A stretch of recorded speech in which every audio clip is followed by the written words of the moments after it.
Formula One begins its flyaway races here at the wonderful Marina Bay Street Circuit in Singapore.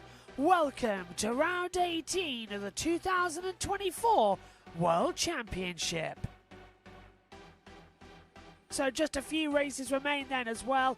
This is the last race before an autumn break before kicking off in October with a triple header. 2 in October for the United States Grand Prix at the Circuit of the Americas, then followed by Mexico City as well on the 27th of October. November takes us to Brazil at Sao Paulo on the 3rd of November. 20 days later, we're at the streets of Las Vegas.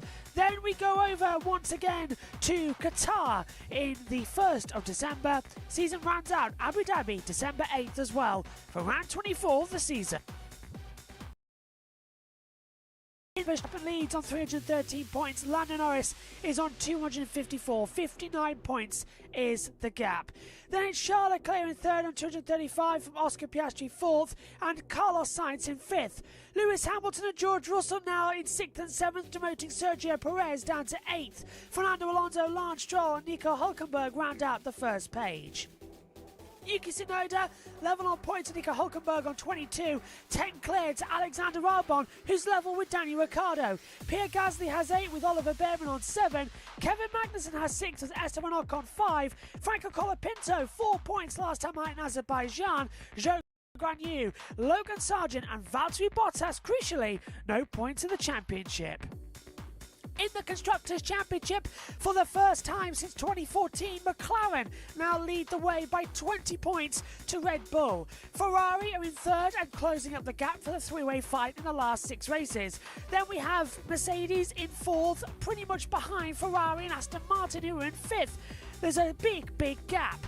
Then it's RB closing in the gap surely, but Haas hot on their heels. Williams now move ahead by 3 points to Alpine. Sauber the only team with no points on the board.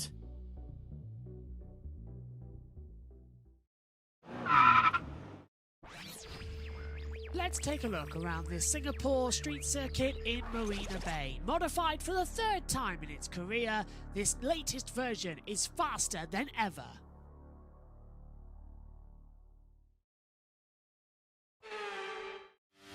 Get a good exit out of the last corner and boot towards the line. Down towards turn 1 then, very heavy on the braking zone as well. Braking around about 60 metres, flick the car into the left, a right and then another tight left. It's a sort of a straight line you've got to navigate with some corners. Good exit which gives you a run down towards the Kinkert turn 4 that leads you down Raffles Boulevard and the first of the DRS zones. Open it up and control the exit. Try and keep as close to the wall as you possibly can, but keep a complete straight line to the hard braking zone of turn number 6. Flip the car up as well on the curb. 7 and 8 now coming up against you as well as the track incredibly tightens up. The narrowness of it gets really tight. Just come through turn 9. Out now towards turn 10, the old Singapore sling past the hotel as well on the right hand side. Flip the car in as you now approach into the Anderson Bridge. Used to go over the left side, now we go over the right side as you hurtle down the brakes in towards turn number 12. New section of the track coming up then as well. No longer do we go underneath the famous part where Nelson Piquet crashed in 2008. Now it's a straight line coming out of turn number 14. Hurtle it down, not a DRS zone, but there's where you used to turn off. Now it's a straight run down. Should be very easy to overtake, but it comes up with a very heavy braking zone into the original chicane. Down at now 18 and 19. It's going to be very interesting to see how this part of the track shapes up. Last 2 corners, flick the car through, accelerate to the line. It's around 10 seconds faster than the Marina Bay circuit. The flyover races is here. It is time to go racing at Singapore for the Singapore Grand Prix and the circuit that had its first night race back in 2008, and it's time now for another one in 2024, and this should be thrilling. This should be exciting. It's expected to be all action as we have another chapter in this 2024 season getting ever exciting. Welcome to the Singapore Grand Prix. It is great to have your company, everyone, as we get ready to go racing under the lights. Cannot wait for this one to get underway. We're about just under 40 minutes now away from lights out. My name is Omi. Great to be here. Alongside me, as you can see right to the side, is Jess. And Jess, well, the main question that we come to Singapore with, it's Norris versus Verstappen down to turn 1. Can Lando Norris finally hold the lead down towards the first corner?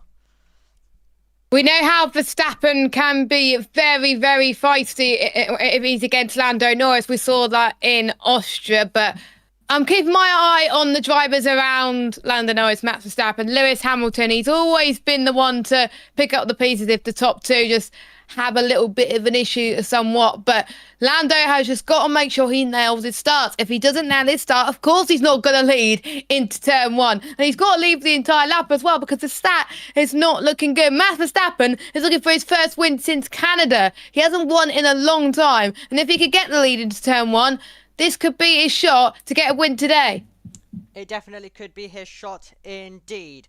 And Verstappen has never won at Singapore. He's never been able to defeat this circuit. He's managed to defeat basically everything bar this circuit. So let's see whether it's going to change today. But lap 1 is going to be crucial. If he can get to the inside, we know how hard it is to overtake. We've got 4 DRS zones now around this circuit, but it is still going to be tricky, and the battles will go down to the braking zone. So if Norris isn't able to hold the lead and Verstappen gets there, then we're going to find ourselves with a very interesting race with Norris possibly a little bit faster, but Verstappen placing the car at the right points on the circuit. But if Norris is able to stay ahead, then it's going to be tricky, and it'll need some chaos as well. We've had a 100% record with Singapore having a safety car, but in the last 8 races we have not had a safety car in Formula 1 in 2024. So let's see which streak is going to be coming to a close. The strategy options for today it will most likely be a one-stop lap 21 to lap 27, the medium and hard compound of tyres. That's the pit window for them to switch, so that's starting on the mediums going to the hards. You could also start on the softs and then the pit window lap number 13 to 19, and then go on to the set of hard compound of tyres, and then a hard to medium if you are near the back and want to try go a bit longer, kind of like what Lando Norris did in Baku. You can do a lap you can pit between lap 36 and 42 and put on the medium compound of tyres. But we are ticking down to getting this Singapore Grand Prix underway. The pit lane is about to open, and we're going to be seeing cars heading out onto the circuit. And with the pit lane is open, Ted is down there, and we're going to head over to him now. The second McLaren in that queue. Ahead of him, his teammate Oscar Piastri. Lando on pole, having really taken over from Ferrari, because the story of the weekend is that Ferrari actually started the sport, but winners last time out in Baku just a week ago took over, and it's Lando Norris who grabbed pole position. But together, their Max car on the road. But while Max nail every corner to be quick, Lando and McLaren much more comfortable. And that is why McLaren worried about the start. If Max, that's okay for McLaren. Believe they just survived the first and then them on stretch on. Talking about it's pretty simple. A one-stop start on the medium tyre, go to laps 21, 7, the hard tyre, go to lap soft tyre. That's the alternative between laps 13 and tyre on the mid-grid or down the back. Fast car like Sergio Perez. Starting on the hard tyre is not such a bad. She goes between laps and then go to David Croft. Commentary box is prime and ready for us here today. Crofty, so many stories up and down pit lane, grid. Which one are you going to focus on? Well, I'm going to focus on the top 5, I think, in a moment, but you're absolutely right on strategy. The thing here, though, is that we've had a car in every one of the 14 running for Grand Prix, so you might have a very good strategy, but it could be undone in a split second by the appearance Mylander in the safety car, though he hasn't been outburnt in the last 8 Grand Prix. But we have the lights, as you can see, we have the cameras, as you almost time for the action. And what action this could be. That top 5 on the grid. Stellar lineup. Pun in McLaren lost there. P5, the top point scorer in the last 7 races. Winner last time out, Oscar Piastri.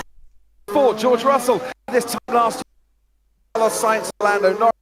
Before coming a cropper and pushing into the barrier at turn 10. P3, Lewis Hamilton, 350th Grand Prix, and in the top 3 for the first time since where he inherited the win from mate Russell. And both Mercedes top 4 on the grid for the first time in Silverstone, where Lewis also won. And that was a brilliant lap from Max Verstappen yesterday. Pete putting his Red Bull front row where nobody really expected it. Win the race, he does need to start McLaren. They can survive that if he does, but will really need him ahead straight away of Lando Norris. Time started second to Lando this when Lando's been on pole, led at the end of lap 1. Let's have a look here as he's up behind the Williams. Practice starts at the end of the pit lane. Lando Norris in P1 is the driver to win from pole in the last 9 races. Lead. Confident look this weekend for that lap. Can Max nail the starts? Counts. Certainly doesn't want one like that. Simon, down to you. And because, as I said, phase of the race, but let's from this say over to Team Radio.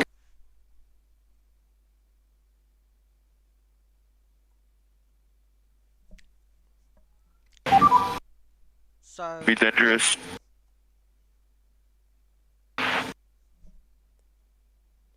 Yeah, all backed up there, Nico.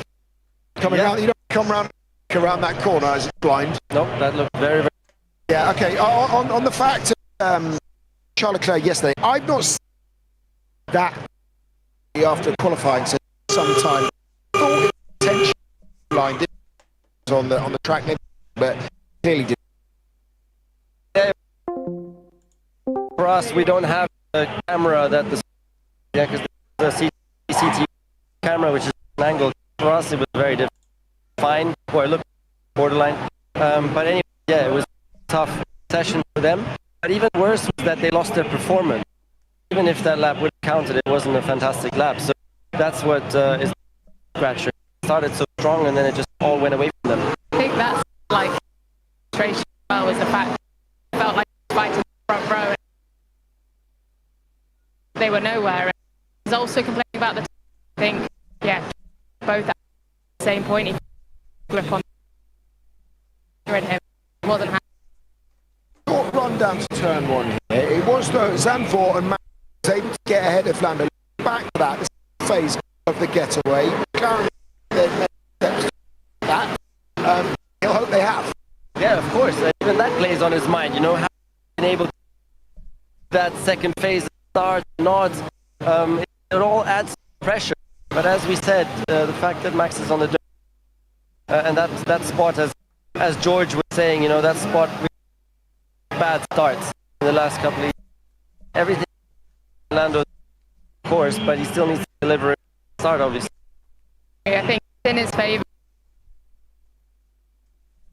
From pole, the first. That said, I think Max all the way at turn 7 in the lap with more opportunity. Straight to over. I think still a win for Max. Work. On that very subject, let's go iPad and subject starts and that extra RS zone as well, Anne. Yeah, Simon. So last year we had George Russell on the second place on the grid, Carlos Sainz on pole. So Max won't be wanting, he's starting in that position today, of course, he won't be wanting a start like that. And also, even the start that George Russell had last year, because it wasn't good enough. Charles Leclerc on the outside, on that faster line. It jump on him ahead by the time they get to turn 1. Tries to go around him as well. Better of it. Side, if I just reverse it here a little bit, they're outside of this bollard here. Now, if you're off track, you have to go around the outside. That's exactly what Lewis does. And he pops out just in front of his teammate. It's going to be a while longer before Lewis would give that position back. So it's very tight on the first lap, and that runs all the way down towards turn 7. Speaking of turn 7, it is a possible overtaking part of the track in the race if there's a big enough tyre offset. That's what Lewis had last year. had fresher tyres than the Ferrari in front of Leclerc, gets on the right hand side of the track, racing line, brake deeper, nice clean overtake. In that tyre delta between yourself and your rivals. Now, as Jamie alluded to, we do have a new DRS zone for this year, and that's it there, zone 3. So into turn 16, we might see some extra overtaking. We saw Russell get oh so close with Lando Norris. Very race last. It wasn't quite enough. Lando picking up a bit of slip as well. That did in DRS as well, maybe a DRS train into that corner. But we might be able to see, hopefully, cars drawing ever closer or even overtaking into turn 16 this time around. So it might not be quite as follow a leader as it was last year. Back to you, Simon. Yeah, checking out our team radio. Nice saying back on practice start. So aggressive. There you go. George Russell and what happened though, and that drama on the last of last year. How much is that in the back of his mind? Also, he's made a couple of mistakes. Yes, he's paid, but he's already had it in the barriers once. Straight on. He has, but I think that's one of the difficulties of this place. Just such a narrow margin. They're up against all night long. It's going to be hard for mistakes. George's last year would have had a toll on him over the last year, but hopefully for that today. This race is so tough for constant. You are at the end of the race, you are just sweating so much, you're so hot, you've lost like 8 pounds of weight, yeah? And you're trying to concentrate at the end with your head pounding and the sweat running out, it's on the limit, and that's why mistakes happen around here. I just want to go back to what the engineer told Lando, too aggressive on the throttle. That's Apologies for the slight audio issues, of course, with MotoGP also happening at the same time. The systems can glitch when we've got two broadcasts happening at the same time, but we've got a backup option, so the audio should be a little bit more clear. So let's hand back over to Sky. Style and his nature and the characteristics of the car on track, he's pushing it to the absolute limit, and that's exactly what Williams wants to see.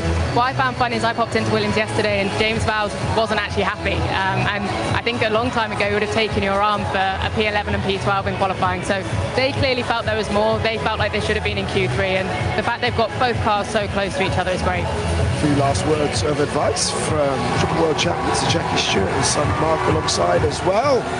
There we are. Hold on, let's just to say we'll come to Franco Colapinto in a few moments' time. There. He's looking to get away, actually. That was Jackie telling him, keep a cool head, son, keep a cool head. I would have done Which it is this way. not what you want to hear just before you're going into the race start. Here is Franco Colapinto talking to Craig. Oscar, are there points there for the taking, but have you got to play a patient game today, maybe? We'll see. We'll see. How good does the car feel, though? You seem to have felt very comfortable around here. Yeah, I feel comfortable. Very excited for the race. Let's see how it goes. Good luck. There we go. Right, it is loud down here. It's not Dutch loud. It's not as loud as the Dutch Grand Prix, but it's getting there. The decibels are rising as we head towards lights out here in Singapore. Let's go to Martin for his grid walk. And welcome to the grid, and how atmospheric is this down here? A little bit like a nightclub as well when the bass beat comes through, and the cars are now in position. We're 9th and 10th on the grid around the Ferraris, so all of the drivers have left the grid as far as I can tell, and it's highly usual here because they want to get in there, cool down, debrief, but it's an unusual challenge for Ferrari because they're out of position compared to, I think, where they can be with the race pace. And they've got 3 outliers in front of them who have out-qualified them. Yuki Tsunoda here in the RB would definitely be one of those that you would think would be slower on race pace than the Ferraris, but you know, it's tricky here to overtake, as we know, historically. And then another would be Fernando Alonso. We got Miles Chamberlain-Watson here. How are you, my friend? Good to see you. Pleasure to see you, man. Honoured to be here, and I'm hoping for a good victory today. Now, I know you're really close to Lewis. I mean, he's got a great grid slot up there in 3rd place. I think the start's going to be very important, but I think I like my chances, so I'm rooting for the best friend tonight, man. Let's go, bro. Good stuff. Good to see you, Miles. a big fencing star, of course, Olympic fencing star. So here's something I'd love to see. We've probably all got one of these at home, and it's lightweight. It does its job. You can get them on Amazon and wherever, can't you, for nothing halfpenny. And that's to help Fernando Alonso get in the car without treading all over the bodywork and looking somewhat inelegant. And of course, they then just fold up and take away. I just love the simplicity of that compared to the hundreds of millions of pounds of that standing there. Let's see who else we can find around this car. There's somebody I want to have a chat with. He's having, he's just briefly having a chat with TV. So we'll with F1. So I want to talk to Sir Mark Cavendish, KBE.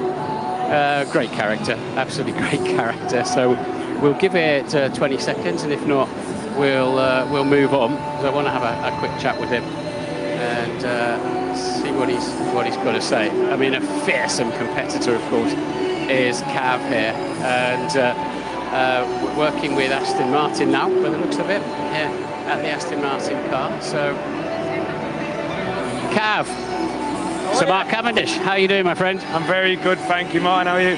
Yeah, good. Now, you're one of the most fearsome competitors in the world. You got your 35th Tour de France victory this year. That was something special. That was really good, yeah. It was nice. It was a while ago now.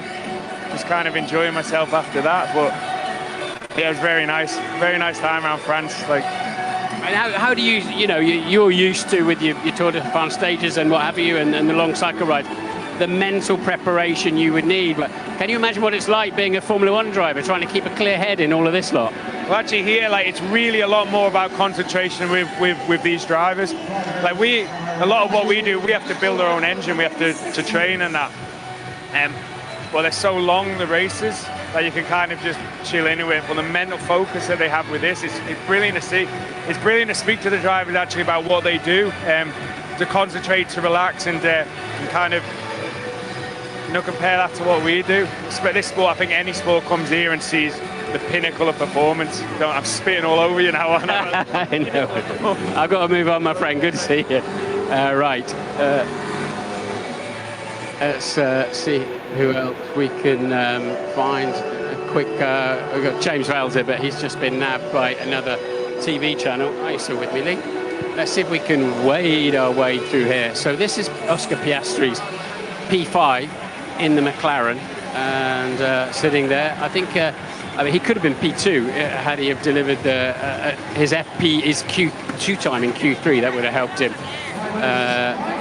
Would have helped him a lot, but I think he overdrove it actually in that last few minutes. Somebody, hi, how are you doing, Shalom? Everything good? Nice to see you. That was painful. I just ran into his camera with all the wrong bits. Should I find you out here, Martin? Yeah, how are you doing? You having a good time? Nice to see you. Right, what else? So, Mercedes then, third and fourth on the grid, lining up on the second row. And let's quick chat with Nicholas Tombassis. Nicholas, the McLaren rear wing, they're not going to bring it again. Did you just tell them don't be naughty again, or what happened on that? I think the matter is under control. We've discussed the matter, and we have, I think, the position where we want to be. I don't think there's anything else to say on this one. We won't see it again then? No. Okay, right. Where are we? Let's see, we have a chat with Christian Horner. I'm sorry. Christian, right. So, I mean, Max pulled one out of the bag there, didn't he? That was a great quali lap, and you guys were on it. Yeah, it was a mega lap. I mean, actually, both of them, the one before the red flag was looking very good, and then the one he did. But, yeah, I think the team did a very good job to give him a better car yesterday, and, hopefully we can give the McLaren a harder time today. Yeah, P2 off the grid's tended to struggle a little bit here, but we know how feisty he can be when he wants to be. Yeah, look, I think it's going to be an exciting first lap, and look, McLaren are the favourite going into this race, but hopefully we can give him a hard motor race tonight. All right, good luck. Have a good race. Right, we'll keep wandering forward as people, and yeah, let's have a move through here if we can get through. Excuse me, sir. Nice RM. How are you? And see if we can wibble our way. I don't think we need to go under the rope at the moment, actually. I don't even know how long we've got to go. The anthem's a couple of minutes earlier these days, and we'll have a quick chat with Zach, because I know the drivers won't be coming on, and they'll come through that gate over to my left, and they'll come on at the last possible moment. Zach, so looks good, doesn't it? He's got to lead the first lap, though, hasn't he? He's got to lead every lap, and most importantly, the last one. But I think his life will be easier if he can lead the first. But he's been fast all weekend. I think Oscar will come forward. He had a small mistake, so I think he's faster than he qualified. But Max and Lewis and George, all these guys are going to do their best to hassle us, I'm sure. And can you use Oscar tactically if you need to? And will they use Perez tactically? Yeah, if we need to and it makes sense and it doesn't compromise Oscar's race but can help Lando, then we'll definitely take a team approach to the weekend. And did you have baseball legend Ken Griffey Jr. on the grid? Where is he? He's you can't miss him. Right. There he is. He's in the white. Okay, I'm going to go. I've run out of time, Zach. I've run out of time. I've got to go through here and get through here, Lee. Norrie, can I just come through there, mate, please? Thank you. Good. Let's see if we can pick up a driver. And there's Daniel Ricciardo there. I don't know if Daniel's up for a chat. I want to just ask. We can't approach. Daniel's not actually on the red carpet yet. Drivers, please ensure you are in position for the national anthem. So let's see if we can just have a quick chat. How's the track out there, Kev? Same as yesterday, pretty much. All in the same place, is it? All in the same place. Excellent, thanks. I just got to... Carlos, is your car feeling good? Now it's put back together, your car feeling good? Yeah, the mechanics have done a great job overnight and everything is working well. Going to be an interesting race. I think so. Max, can we have a quick word? How are you feeling? Looks, this should be a really exciting race, shouldn't it? Yeah, I hope so. I mean, normally, you know, Singapore is always very interesting. Very tough on, well, us, but also the car, the tires. So yeah, I hope for a good race today. I've got to stop talking to you now, otherwise I'm in trouble, and you know how that feels. Yeah, we have to be careful what we say. Okay, we got 45 seconds to go. I'm not allowed to approach any more drivers at this point, which is fair enough. They're all there. Where's Lenny Kravitz? Somebody's telling me. Yeah, I don't think... Chairman, Singapore Airlines. There he is. How long have I got? Singapore Airlines. Melissa Ong. Lenny, Martin Brundle. Lovely to see you on the grid. I've got 15 seconds to the anthem. How are you enjoying our world of Formula One? This is great. This is super exciting. Really happy to be here. And looking forward to playing tonight as well. That's it. Yeah. It's the anthem. Good to see you.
Drivers all making their way very rapidly back to their cars. Obviously, as we were saying, they've got to get themselves cooled down ahead of him as the pole sitter walks past. He looks very relaxed, though, doesn't he, Lando, for for a man with perhaps the weight of the world on his shoulders when you try to chase down someone of Max's caliber. Yeah, I agree. That looked very relaxed. He was smiling, laughing, walking easily. That's great to see. Seems like he's confident that he's going to nail that start today. But you also have to remember in general, he's the hunter. Huh? And it is always more difficult to be the hunted, which is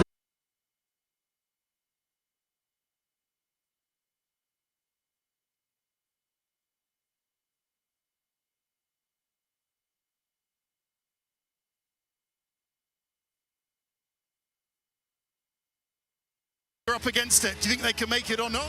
Can they make it? Yeah, we'll be fine. Really? Yeah, they're really good guys. I know that, but this is a major brake issue here. Yeah, just a precautionary change, to be honest. So we weren't happy with something we saw on the reconnaissance lap, so we'll be good.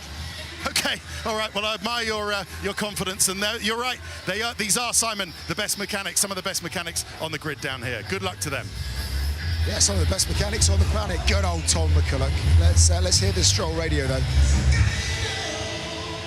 A lot of vibration when I brake. Copy, okay, we'll see it on the temps. I'll let you know.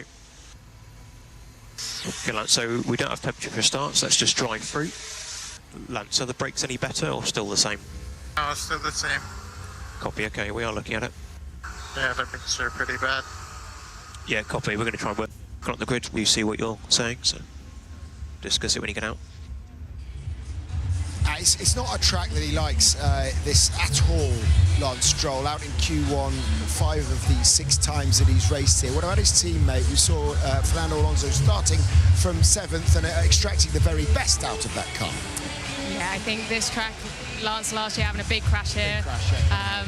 Yeah, Nico just said that, I didn't realise he had touched the wall in qualifying, so maybe there's a little bit of an aftermath after that, but I'm not too sure if that was a factor to him maybe qualifying so badly, but yeah, that's not exactly what you want to see just before you get in a race car going down into turn 1 here. How much of a blockage do you think, though, Hülkenberg, Alonso and Tsunoda are going to be for those Ferraris who are going to try and charge through the pack?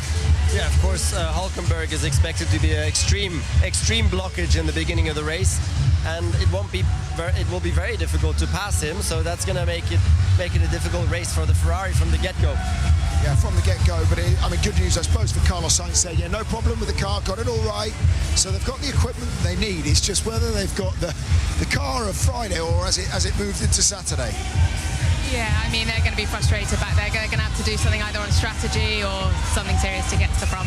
Quick one, Toto, before we go, we've only got a minute and a half, but talk to us about opportunities today and how you can potentially get one of yours onto the top set. I don't know, now it's about maybe seeing and grabbing an opportunity at the start. I don't know if Lando and Max are going to start on a soft medium tire, and then it could be a procession, but it's always be ready for action. Do you have a plan to offset the strategies potentially? Is there an opportunity there? Yeah, potentially. What is it?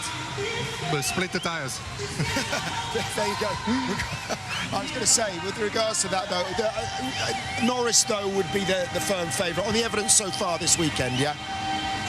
Lando the firm favourite on the evidence so far this weekend, yeah? Lando the favourite, would you say? Lando the favourite, in any case, yeah. Appreciate it. I know you've got to go because we're getting time for time. Appreciate that. Thanks very much, Toto. But there we go. As we're saying, it is a tough one, this. You have got to keep your cool out here. And certainly Charles Leclerc, after qualifying yesterday, was the opposite of that. He was angry with the direction that his car had gone. What can he do from 9th today? What can Carlos Sainz do from 10th? What can both Mercedes do from 3rd and 4th? But this is the 2 championship, the title rivals on the front row of the grid. Max Verstappen alongside Lando Norris. How is this one going to play out? The Singapore Grand Prix is next. Don't go anywhere. We're all building up to the Singapore Grand Prix, and the anticipation is definitely building trackside as well as we're about to get going. And now we've got Kieran who's joined us in the commentary box. I'll let him get ready. So Jess, first of all, Ricciardo possibly could be his last race, and he's of course going to go from 16th on the grid. What do you think he's going to be able to do from there?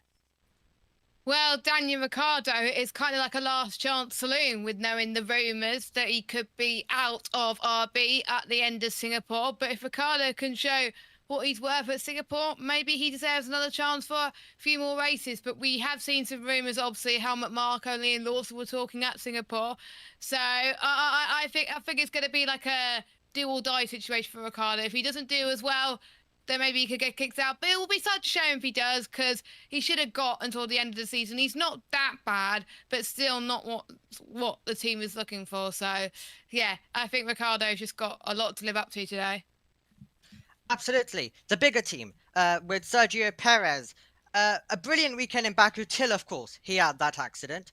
But for Sergio Perez, he was out once again in the second part of qualifying. Did not make Q3. He has an extra set of soft compound tyres. He's going to be trying to use that and trying to make his way up to the field. So do keep an eye for him. McLaren, of course, now come in to this weekend with the lead of the Constructors' Championship. McLaren versus Red Bull is going to be interesting. Ferrari also were in the mix, but they were hurt after a poor qualifying, not able to get the tyres up to temperature. It was in the negatives for Charles Leclerc, and it's quite crazy to think when we've had such a long red flag as well. Now, I can see that Kieran is getting his camera ready and is now with us. No, you can stay, Jess. We've got an hour 20.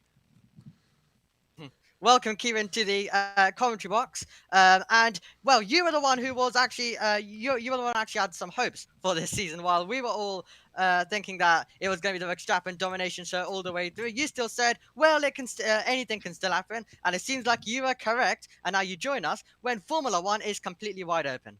Can you put that on my CV? For goodness sake, I deserve something on there. Yes, really good so far. I mean, Verstappen has got a bit of a lead, but it's kind of like we're seeing the repeat of a 2009 season from Jenson Button, where the lead has been established, and it's just a case now of that Red Bull might be slightly wounded in terms of whatever the FIA have told them to take off the car. In that case, though, Verstappen just needs to score as many points as he possibly can to take him through till the end of the season. All he's got to do is finish ahead of Norris, and well, looking at Lando's lap ones for the past 4 or 5 times, it might not be the most difficult thing for him to get in front. It's just keeping there as well.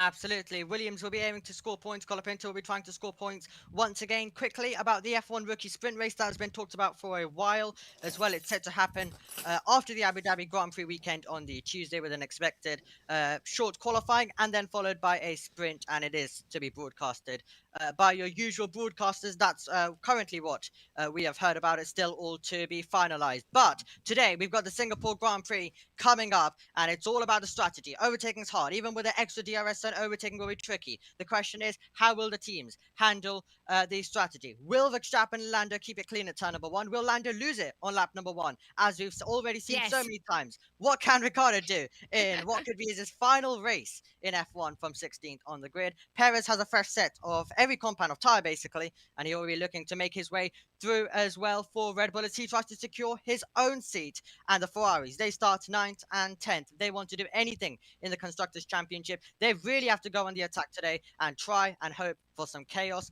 and drama. And finally, the Singapore GP has had a 100% record of the safety car coming out. But also, as I mentioned earlier, in the last 8 races, we've not had a safety car. So which streak is going to be coming to a close? We're about to find out for the Singapore Grand Prix. In the commentary box, you're going to get Kieran McKinley, Jess, Megan Birch, and first of all, Joshua Birch. Here comes the Singapore Grand Prix.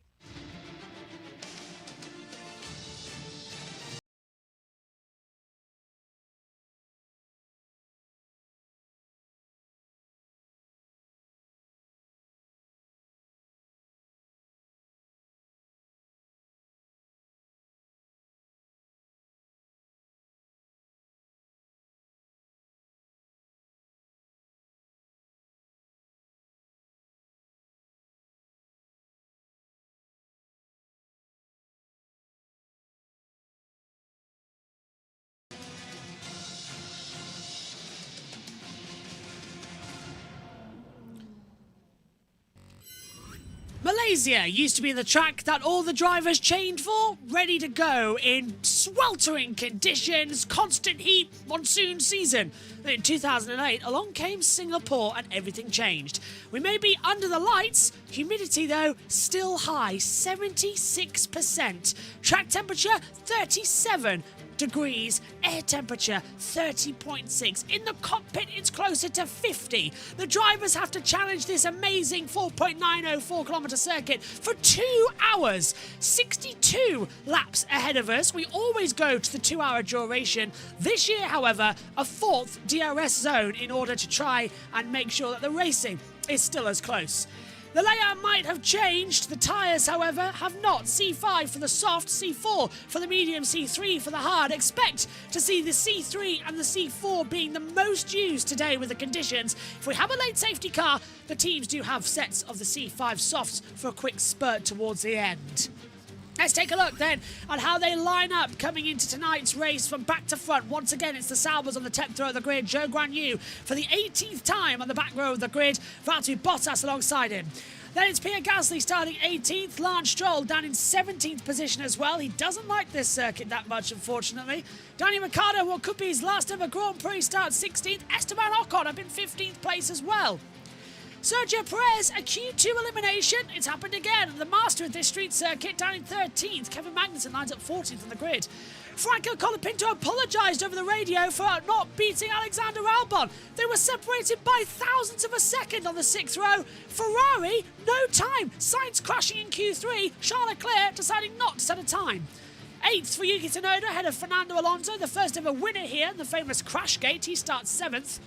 6th on the grid is Nico Hülkenberg. Where can he take that Haas to next? It really is a circuit he thrives at. Oscar Piastri, after 2 race victories, starts 5th. 2nd row is an all-Mercedes affair. George Russell, then ahead of Lewis Hamilton, but Russell has already won the qualifying battle. Front row is the 2 championship protagonists, Max Verstappen and Lando Norris, looking to lead a lap for the first time this year after starting on pole position. Welcome up to the commentary box. Alongside me is Kieran McGinley. Jess Ball's in the pits and Omi is hanging around. We're still waiting to see if Megan will turn up. She's not feeling very well at all, but she is determined to not miss a Grand Prix. So we'll wait to see if she will turn up. Kieran, lovely to have you back in the commentary box with us. We have missed you. How are you doing? And what have you made of the season so far? I mean, thank you very much for having me, Josh.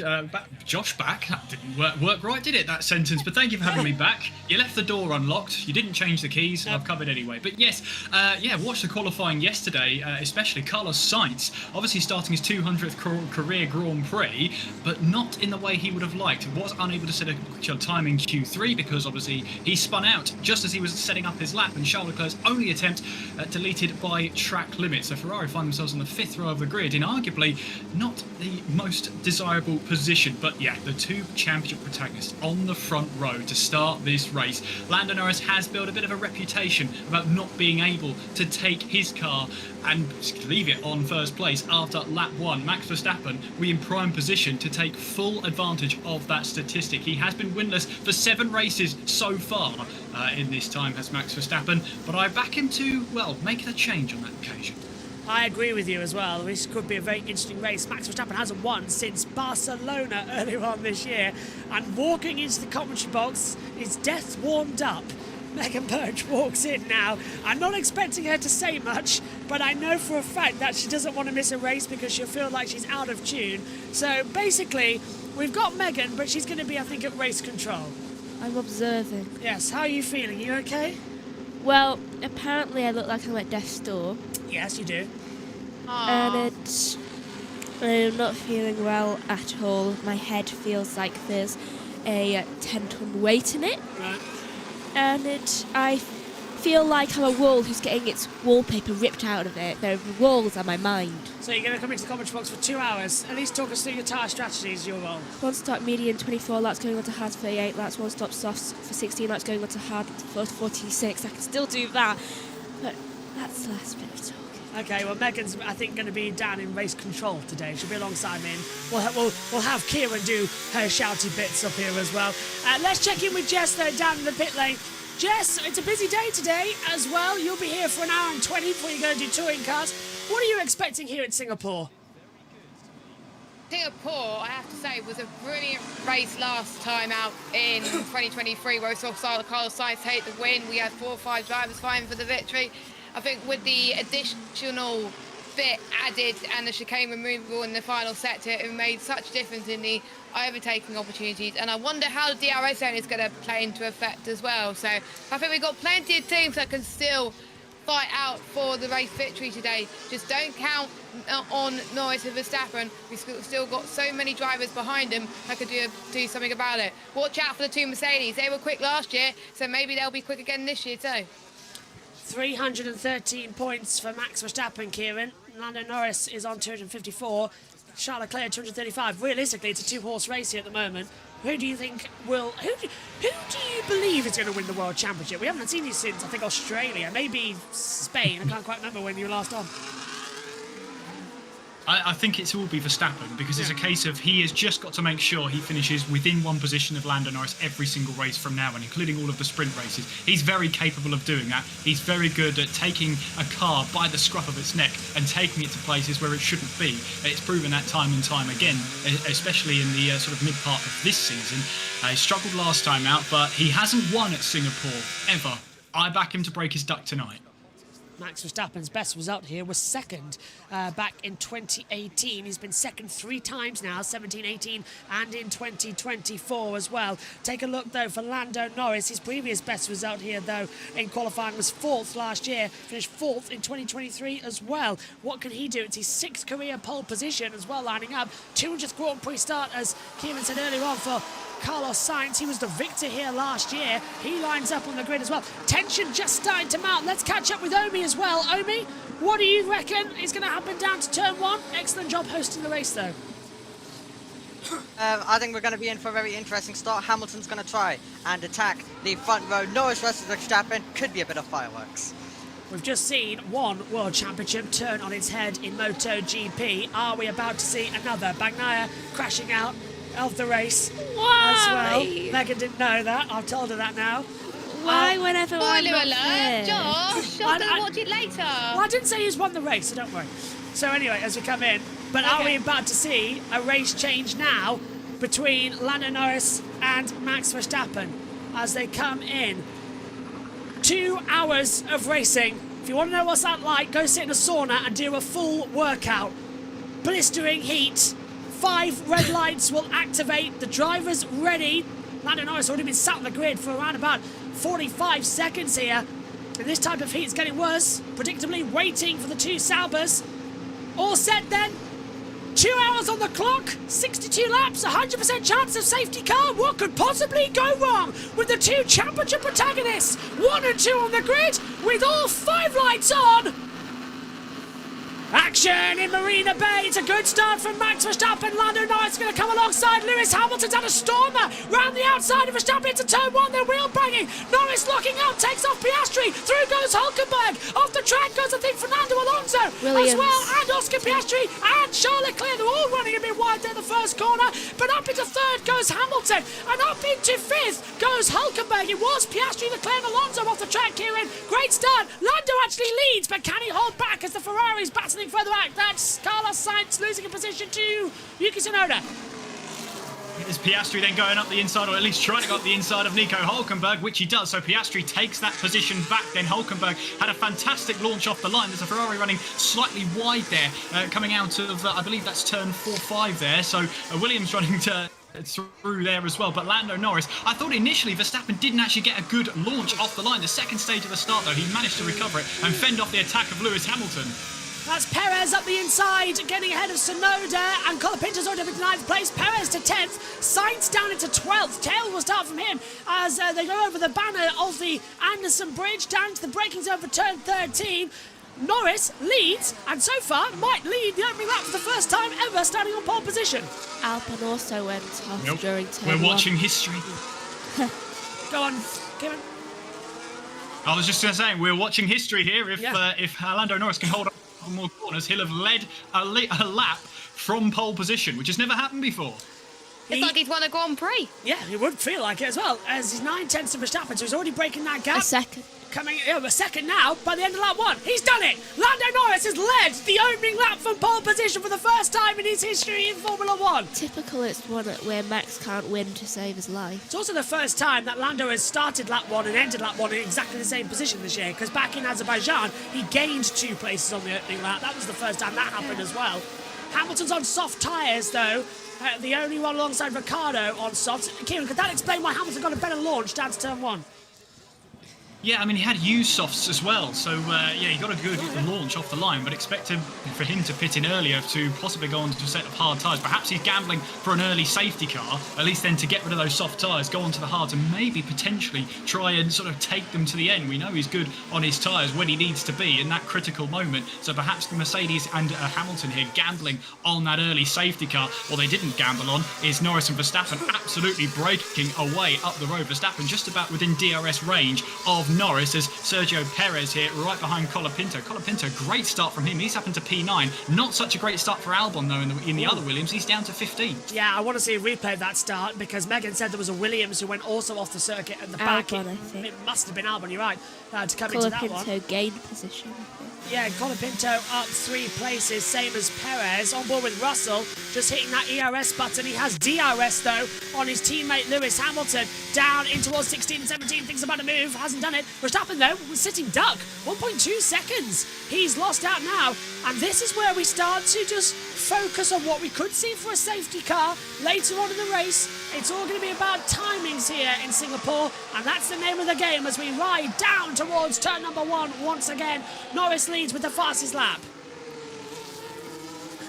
Loving this battle. Nicely done so far. Absolutely, yeah. I wonder if there's going to be any team orders here because Russell here looks like with the DRS he might try and have a look at Hamilton for the overtake, but if they can work together they might be able to close down on Verstappen and get them both into DRS range. The only problem is, will Russell hang around until that moment? Let's get the thoughts of Jess. What did you think of that start then, Jess?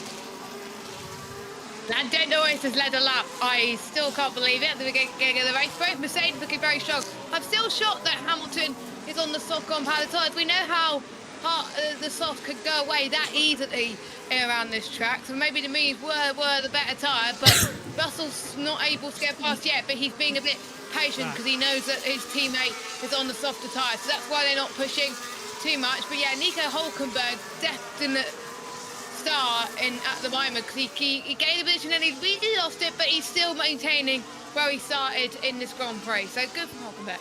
I think we're going to see a replay of the start shortly as well. I've just been told in my ears, so we'll watch that shortly as they come down over towards... I'm seeing stars for some reason. That's weird. Here's Russell. But you need to increase the pace a bit as the guys at the front are getting away. Yeah, okay, Kieran, you're absolutely right. Are they going to use, exactly as you said, Hamilton and Russell have to work together in order to get up the grid? Yeah, and that's sort of a sly suggestion from Russell to say, let me go first and let me lead Hamilton kind of thing. So he's either saying, get Lewis to go quicker or let me go in front. That's the sort of subtle suggestion he's made there.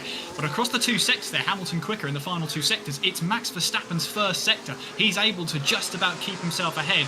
We'll keep an eye on the king of these streets, Sergio Perez, as he looks to try and close in on Franco Colapinto. Colapinto has done a brilliant job since he took over from Logan Sargent, scoring a mountain of points so far this season, no doubt helping Williams in the latter stages of this constructor battle. So many of these points are going to be so crucial for Williams towards the end of the season. If they can claw back points, if they can claw their way up the order at the closing stages, that's even more prize money for next season. That'll pay dividends in the end.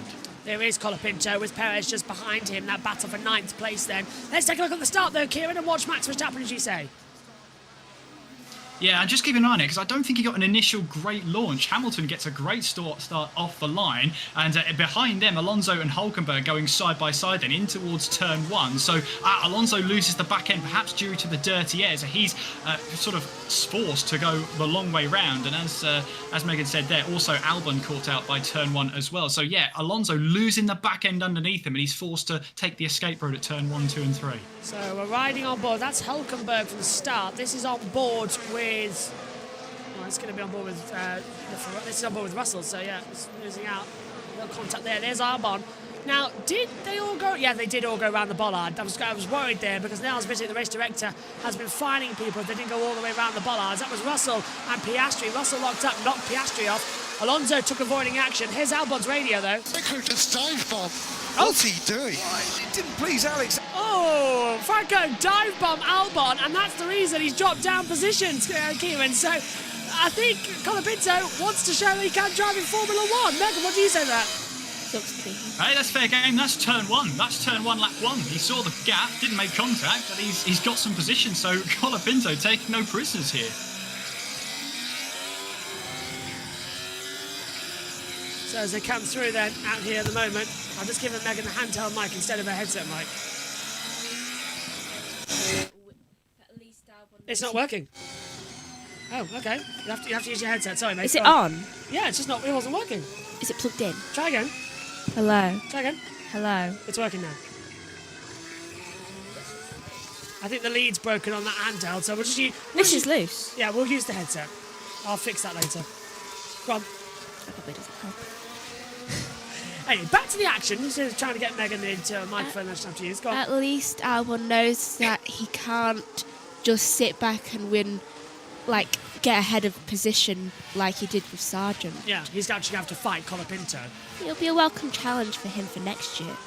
Yeah, Carlos Sainz, lap time deleted, track limits turn 7, so he's lost a little bit wide there. As the battle rages on, lap 5 of 62.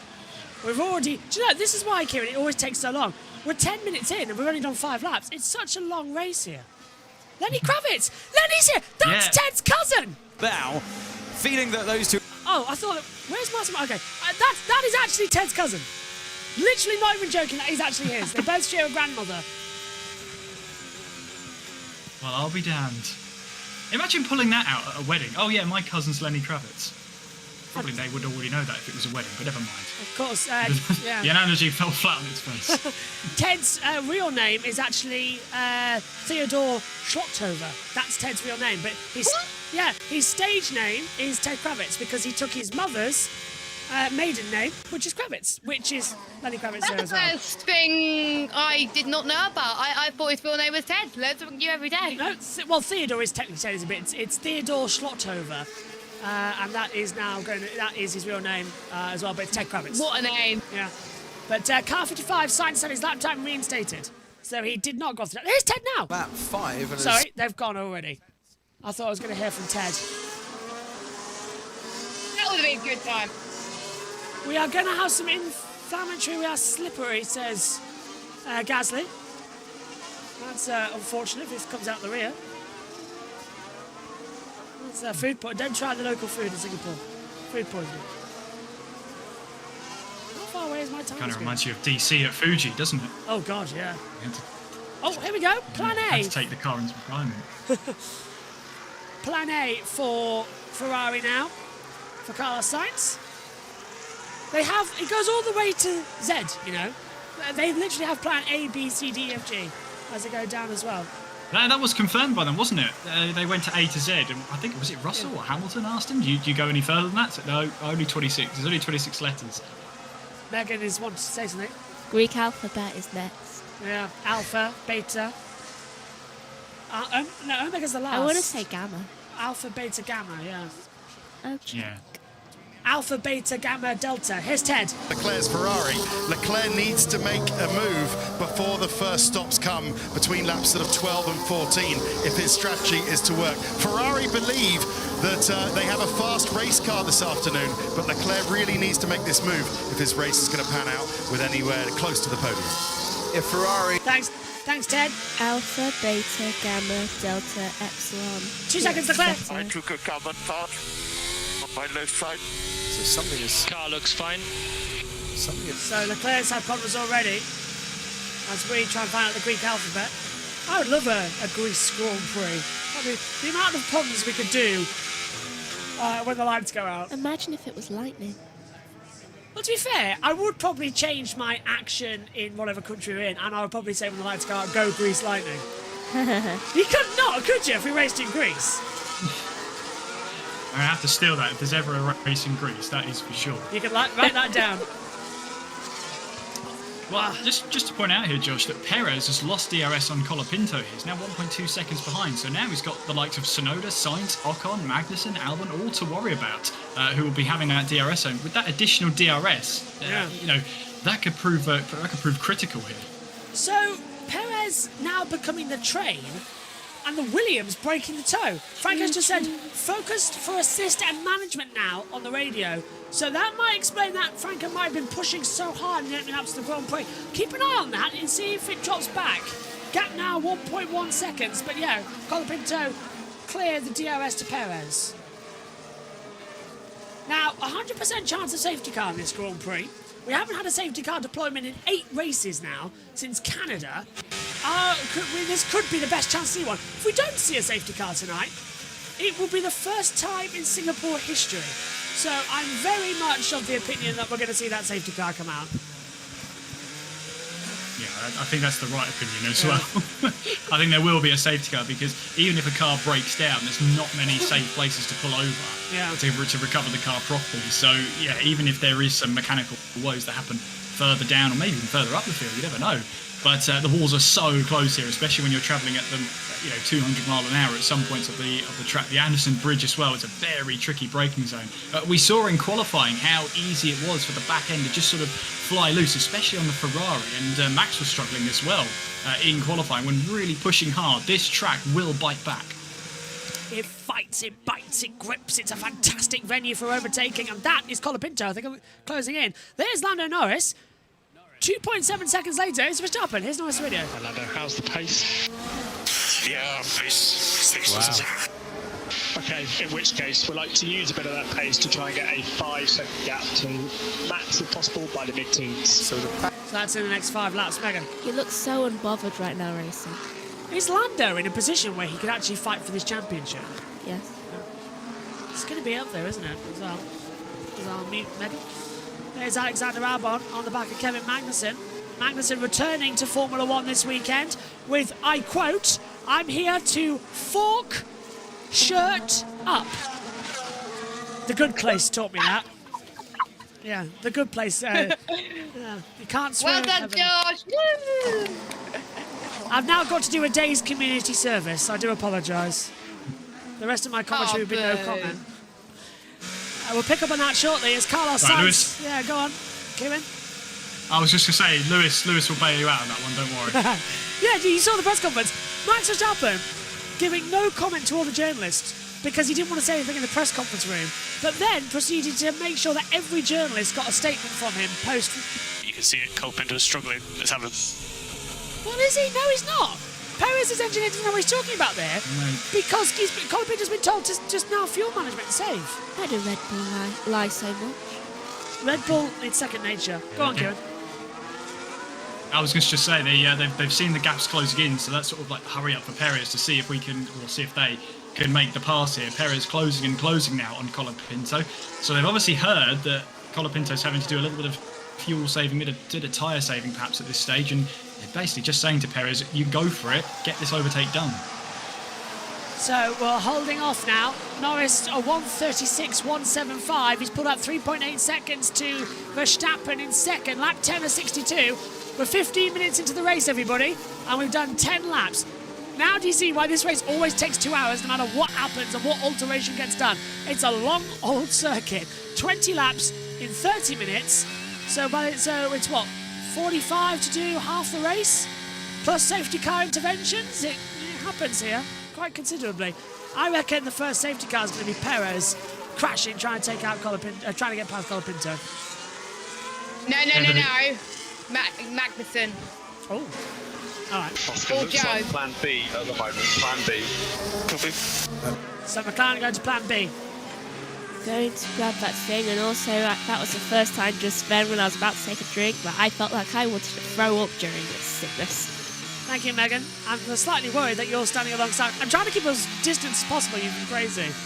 Do you know what I should have done? I should have shoved you upstairs in a different commentary box. That's what I should have done. The door's open. Yeah, there's oxygen flowing through. That's fine. Off you go then. As we watch Perez in the DRS zone trying to get ahead of Colapinto. Nothing happening at the moment, Kieran, as Megan knocks off her own mic shield again. Well, I think Perez is as close as possible to Colapinto right now, closing and closing, maybe looking for just filling the mirrors of Colapinto at this point as we make our way through now in towards 16 and 17. On the power we go then before we head into the double left-hander here of 18 and 19. And you think here Perez should be able to see if he can try and see if he can make a move here with the DRS drawing him in. Colapinto outside of DRS range. Seems worse than medium competitors. Sorry, go on, Kieran. Yeah, sorry, I was just pausing for Leclerc there, being told about Magnussen's tyres. But yes, at this point, Perez needs to find a way past as we've got an RB in the pits, Ricciardo. On schedule there. Let's head down to our pit reporter, Jess. She's there watching. Jess, down to you. Oh, is she there? Slow stop at the rear right for Ricciardo. Did they get that on? The car looked like it was bouncing. We'll find out as they leave the pit lane, but that to me is too early for the mediums here. We see a replay of Lewis Hamilton, and well, that car, that tyre, that's the front right, really taking the punishment of those curves. We've seen the Mercedes is able to ride those curves better than any other car on the grid this weekend. 50 years of Petronas is why the livery is teal this weekend. But yet, Mercedes, the most punishing on the tyres this weekend. As you said, Kieran, across the practice sessions, especially Russell, couldn't get the braking right, as we hear from Yuki Tsunoda. Perez and Colapinto are fighting. There could be something coming to us. Let's be on it. They have too much information. Yeah. Yuki being mindful not to swear on the radio because he'll know he'll get community service, so that's just too much information right now. Norris, by the way, 1:36.651. He's broken that 5 seconds he wanted by lap 12, even before we hit the teens. Yeah, not too bad This there. moment then, Hulkenberg's doing a really, really good job in 6th place right now, keeping Alonso and Leclerc at bay. I mean, Hulkenberg, over one lap, has proven time and time again in that Haas. He just unlocked something absolutely special behind that wheel at 1 lap pace. But right now, he's currently holding his own out there in 6th place. So Lewis Hamilton is the only rider now on soft tyres as Gasly passes Stroll and Albon's into the pit lane. Jess, are you here this time? Can you hear us? No.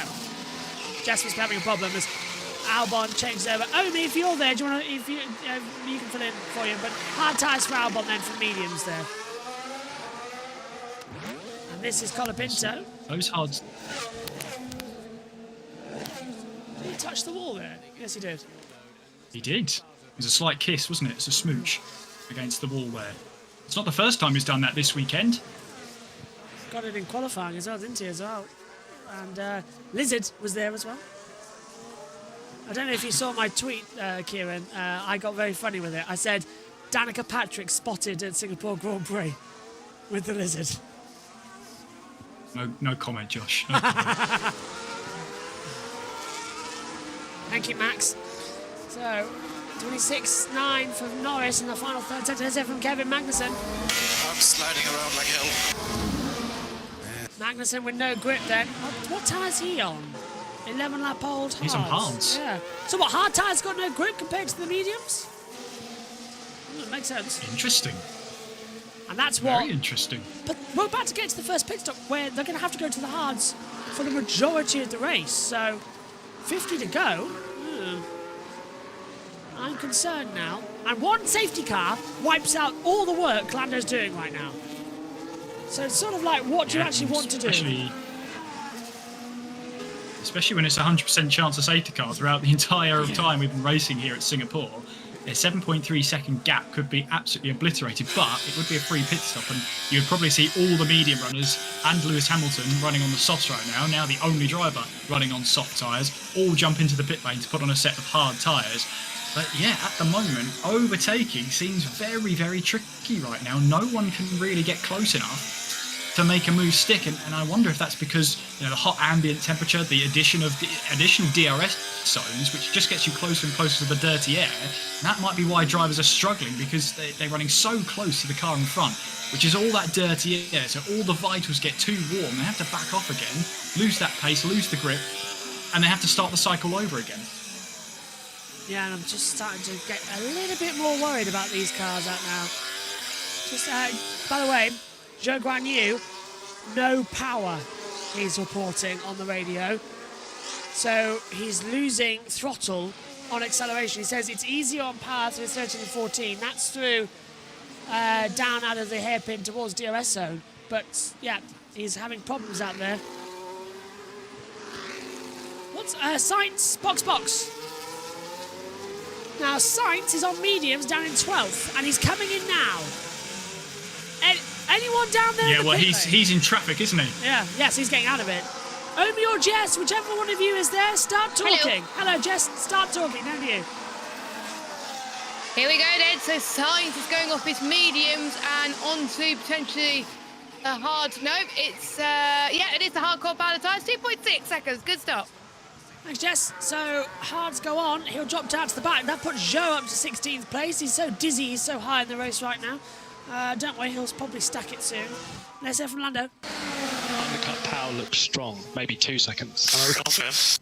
And then. Yeah, okay, and there is Alexander Albon, who just stopped early on the hard tyre, trying to get ahead of Carlos Sainz, and this will be full position in the race. The Williams is just as fast, but crucially, Kieran's going to have DRS down Raffles Boulevard. He is indeed. So let's watch him then as we make our way through the slight kink of turn 6 then. Will he get close enough to the Ferrari to see if he can have an attempt now down in towards turn 7? No, he's not. This is the time now for Sainz to really power himself away. Use all the battery he can to build the gap against himself and Alex Albon as we feed our way now through in towards the likes of turn 8. Now through turn 9. And you can already see, well, Sainz is absolutely opening up that gap on command. It's already over 1 second at this point. Through the Singapore Sling, which is now just a simple turn at 10 to the left, the right, and 11 over the Anderson Bridge into the braking zone for 13 now. Sainz think is heating those tyres up nicely. Norris over and gap just dropped behind 2.6. He's grading on both axes as Pierre Gasly. Let's hear if this is Sainz diving into the pit lane.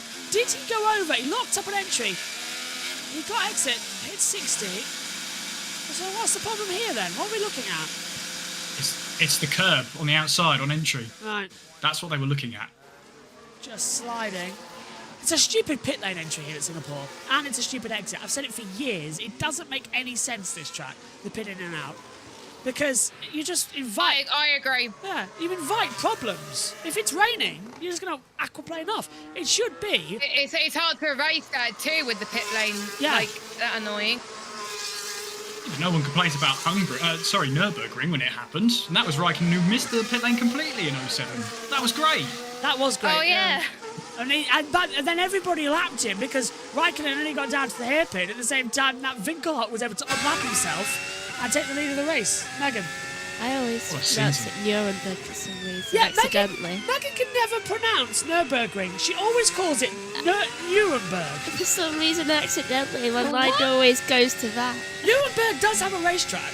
I know, that's the reason why I get mixed up. Yeah, but it's not Nuremberg. It's actually a weird one because the start and finish line at Nuremberg is alongside a certain building. I know. Yeah. Quite funny, actually. Mute now. Well, the Germans have the best sense of humour. They really do. They do, actually. Honestly, they're fantastic. His Albon's down to 20. Oh. I think Albon's in serious trouble here. Yeah, he is. Albon, he's got a throttle. As he reports... His engine sounds weird. Megan's saying he's stuck in gear. He looks like he's stuck. Is he stuck He in can seconds? only brake. He can only brake. Not go above that. Have you checked the gear usage on Multiviewer? Perez. Limp home. Oh, there is praise indeed. Albon is stuck in limp home mode. He's stuck in second gear. He can't go through. And that's going to be our first retirement. But can he get him back to the pits? That's the question. Where is he now? He's down in the back straight towards 16, 17. Yeah, Albon should be able to get it in. But that's now Franco Colapinto in the points. And Colapinto really going to deliver for Williams. Why isn't this man got a permanent seat? We all doubted him coming in. Doubt no more. He's the real deal. But now everyone wants him next year. Yeah. That's a nice building. Shades of one Manuel Fangio I see in Franco Colapinto. He's got that... I was watching a lap on board from qualifying. He was a bit mediocre in F2, but in F1 he just seems to shine. So maybe there's situations where you may not be good in F2, but you're brilliant in F1. Which does happen.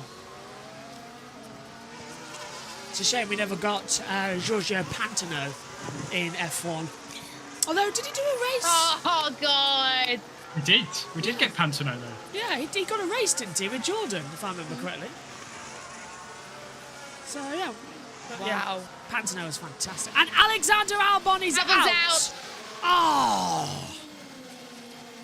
This will be the first time Colapinto outraces him. Well, it's 1-1 then. Car's overheating. Alexander Albon then is out, and it is his 16th retirement in his Formula 1 career. And it's Williams' 460th retirement in Formula 1 history. I must have put, this is the second Williams team, not the first Williams teams that was in the 1970s. That was Williams Engineering Racing. This is Williams Racing, which has the restart, I believe, in 1979. I should say that because that's when I did the Sir Frank Williams story. It was 2019. So yeah, it was then. Joe's ahead of Bottas. Oh, it won't last long. Don't worry. Well, Bottas is last in the standings as well, by the way. His highest finish is 13th twice, Monaco and Canada. And he's rumoured to get the Sauber seat in Formula 1 next year. Yeah. Oh, Kieran's on mute. We can't hear you, Kieran. Oh, there we go. Oh, user error. All this Joe slander, Josh, and yet here we are. What? Box says Hamilton's engineer. Megan looks like a disgruntled frog right now, with her headset on as well. You just sit back and relax, Megan. We'll do the heavy lifting. Yeah. Here's Lewis then into the pit lane for him to change onto the set of the hard tyres. Looks like a clean stop, and it is 2.5 seconds. So we'll see. I think so. The team has favoured Hamilton for the undercut compared to Russell. I think Russell obviously is going to stay out a bit longer because he's on mediums, but we've seen other people on the medium stretch go into the pits now, so we'll see what Russell will do next lap. Would he pit or would he not? Josh? Thanks, Jess. That's crucial, though. Hamilton comes out ahead of Gasly, and that's Hamilton then. Well, Albon's out of the race. Sainz 17th, so the overcut has worked on those soft tyres right now. The field very much spread out now. We've got a few battles out there. Piastri v Russell, Alonso v Hülkenberg, Gasly and Hamilton. That's it. They're the only ones in the DRS range. Perez. Oh, yep, sorry, yep. No, oh, is it? Yes. Actually, no, the Colapinto's increased the gap. Yeah, 2.395. Yeah, I thought that was interval, but it's gap between. Here's Charles. And good job on the brakes. Yeah, but they react completely differently now. So he's tried to save them, and it hasn't worked out. Colapinto's been told, catch him with Leclerc and come back P6. Oh, so Williams are estimating a P6. Could we just take a second to appreciate Nico Hülkenberg in P5? And he's doing well. Yeah. Hülkenberg and Colapinto. Bravo. I'm loving this. This is what Formula 1 is about this year as well. Interesting racing. By the way, go on, Jess. I would love to see I know it's not going to happen, but I would love to see Hülkenberg and Colapinto team up next year. That would be a nice run around. I hope it does at Sauber. What do you think, Kieran? Who do you think is going to get that second Sauber seat? It's a tricky one. It all depends, really. Bottas, I think, still wants to be in Formula 1. It's just a case of whether there's room for him on the grid. It would be a shame to lose him off the grid. I think he is a good driver, but yeah, perhaps Colapinto is making that last-ditch effort to make sure he's a name on the shortlist if they haven't been all decided already. I mean, we saw the last time a team decided they were signing a driver after one or two races. That was Red Bull with Nick de Vries when they got him to AlphaTauri. And that didn't end well, so maybe teams are a little bit cautious this time. Hang on, here comes Carlos Sainz. He's got the DRS on Zhou Guanyu. I said it wouldn't last long. Sainz up into 16th piece. So long, Zhou Guanyu. A driver who I think definitely... I don't think either of the Sauber drivers deserve to be in Formula 1 next year. That's harsh to say in Valtteri Bottas is a Grand Prix winner. And Zhou improved me, Megan. Does Zhou have a contract? Zhou's contract ends this year, the same as Valtteri's. So one of them's a gone. It's just Sauber and RB that are vying for second seats in both of them. But we know what's going to happen to RB. Yeah, Liam Lawson. Lawson. Megan, sorry, go on. You never know, they might decide they want Colapinto. With the way he's battling It is Perez. rumoured for Bottas to get the seat. I'll say something else as well. As Hamilton dives up the inside of Magnussen for 12th. Formula 1's just gone nuts this year. I think Lewis Hamilton is starting to... Kieran, do you think that when you were last with us in Australia, we were still talking about Hamilton joining Ferrari, Ferrari were bad, Mercedes were bad. Now that Mercedes have come good, do you think he's regretting the fact he's going to Ferrari next year? No, I don't think so. I think he's had a lovely time with Mercedes. He's not exactly checked out, but I think he realises now that there's a knock on the door from Ferrari. You don't often say no to Ferrari if they come knocking. He knows how much of a big opportunity that is to drive for them. And what has been proven time and time again, ever since 2015, Ferrari have built a really consistent car. They've been up and around the sort of top 3 teams every single time. Since their 2014 venture, which was a bit of a nightmare to drive, understeer and oversteer at the same time, Ferrari have consistently built a good car time after time. So it's not like he's going into this and Ferrari are going to drop off a cliff, just like Mercedes did sort of in 2022. He knows there's going to be a bit of a solid base there and a very good engine behind them. Yep. Victors in Monza, which proves they've got a high-speed engine car, and also pole position at Azerbaijan. So that car's an all-rounder. Let's hear from Hamilton now. They're almost one in Baku. Well, he said... So Hamilton might have clipped the wall, but Jess, there's a Ferrari coming in. It's got to be Charles Leclerc. He hasn't gone in now as well. Sorry, I thought you might have. Well, is it? Well, who's going to box? It would have been Charles Leclerc. I think no, it was one of the McLarens. I think it might have been Piastri, but no. Lando, for our race, we just want to go as long as possible. So if we need to look after the tyres, we will. We just don't want to be the first person to pit between you and Max. There we go. That took a second to read on the team chat. 50.3 seconds. Verstappen really is struggling, isn't he? Is he struggling, or is Norris absolutely in a purple vein right now? It's hard to tell, but... No, for our race, we just want to go as long as possible, so if we need to look after the tyres, we will. We just don't want to be the first person to pit between you and Max. I'm really Lando Norris's race engineer. I've been moonlighting all this season. Sorry. I knew it! Sorry. I told him to pit, and he didn't fucking pit, so there you go. I'm loving this, that I can do that. That's why you have the hat. That's why I have the hat, yeah. Moved from one of the Ferraris past one of the Astons. That was Sainz passing Stroll. Oh yeah, Sainz on Stroll. I love that. If you want a good... Now, if anyone's not feeling very well and wants a funny TV show that you can just watch in the background and tune out to, The Good Place. Binge watch The Good Place. The Good Place is brilliant. I'm not going to spoil anything, but it's watched fantastic. it in 2022. I did as well. Now, did Hamilton touch the wall here? No, he didn't. No. Oh, hang on. No. Maybe the curb. Yeah. Looks fine to me. No, he's fine. Yeah, but he crosses that white line on entry, but does the curb count as a line? Well, we didn't see that for Sainz, so we shouldn't see that for Hamilton either, but we'll keep an eye on it. I'm sure there'll be a twist in the tail somewhere down the line. It's pointing somewhere else. Antonelli. Antonelli at the background there. Stay out, stay out, stay out, says Charles Leclerc on the radio. They've told him to stay out. They're all waiting for this safety car, aren't they? Yeah, they are all waiting for it. No one wants to be the first to blink. They all want that safety car. Or are we gonna risk puncture territory, I wonder? Is that how far we're going to get with this? Well, Mercedes with Hamilton certainly don't want to take that risk, as now Hamilton's on the back of Esteban Ocon in a battle for 11th place. DRS wide open for Lewis Hamilton. Does he get a move down the inside? He certainly thinks about it. Later on the brakes than the Alpine, and he does get the move done.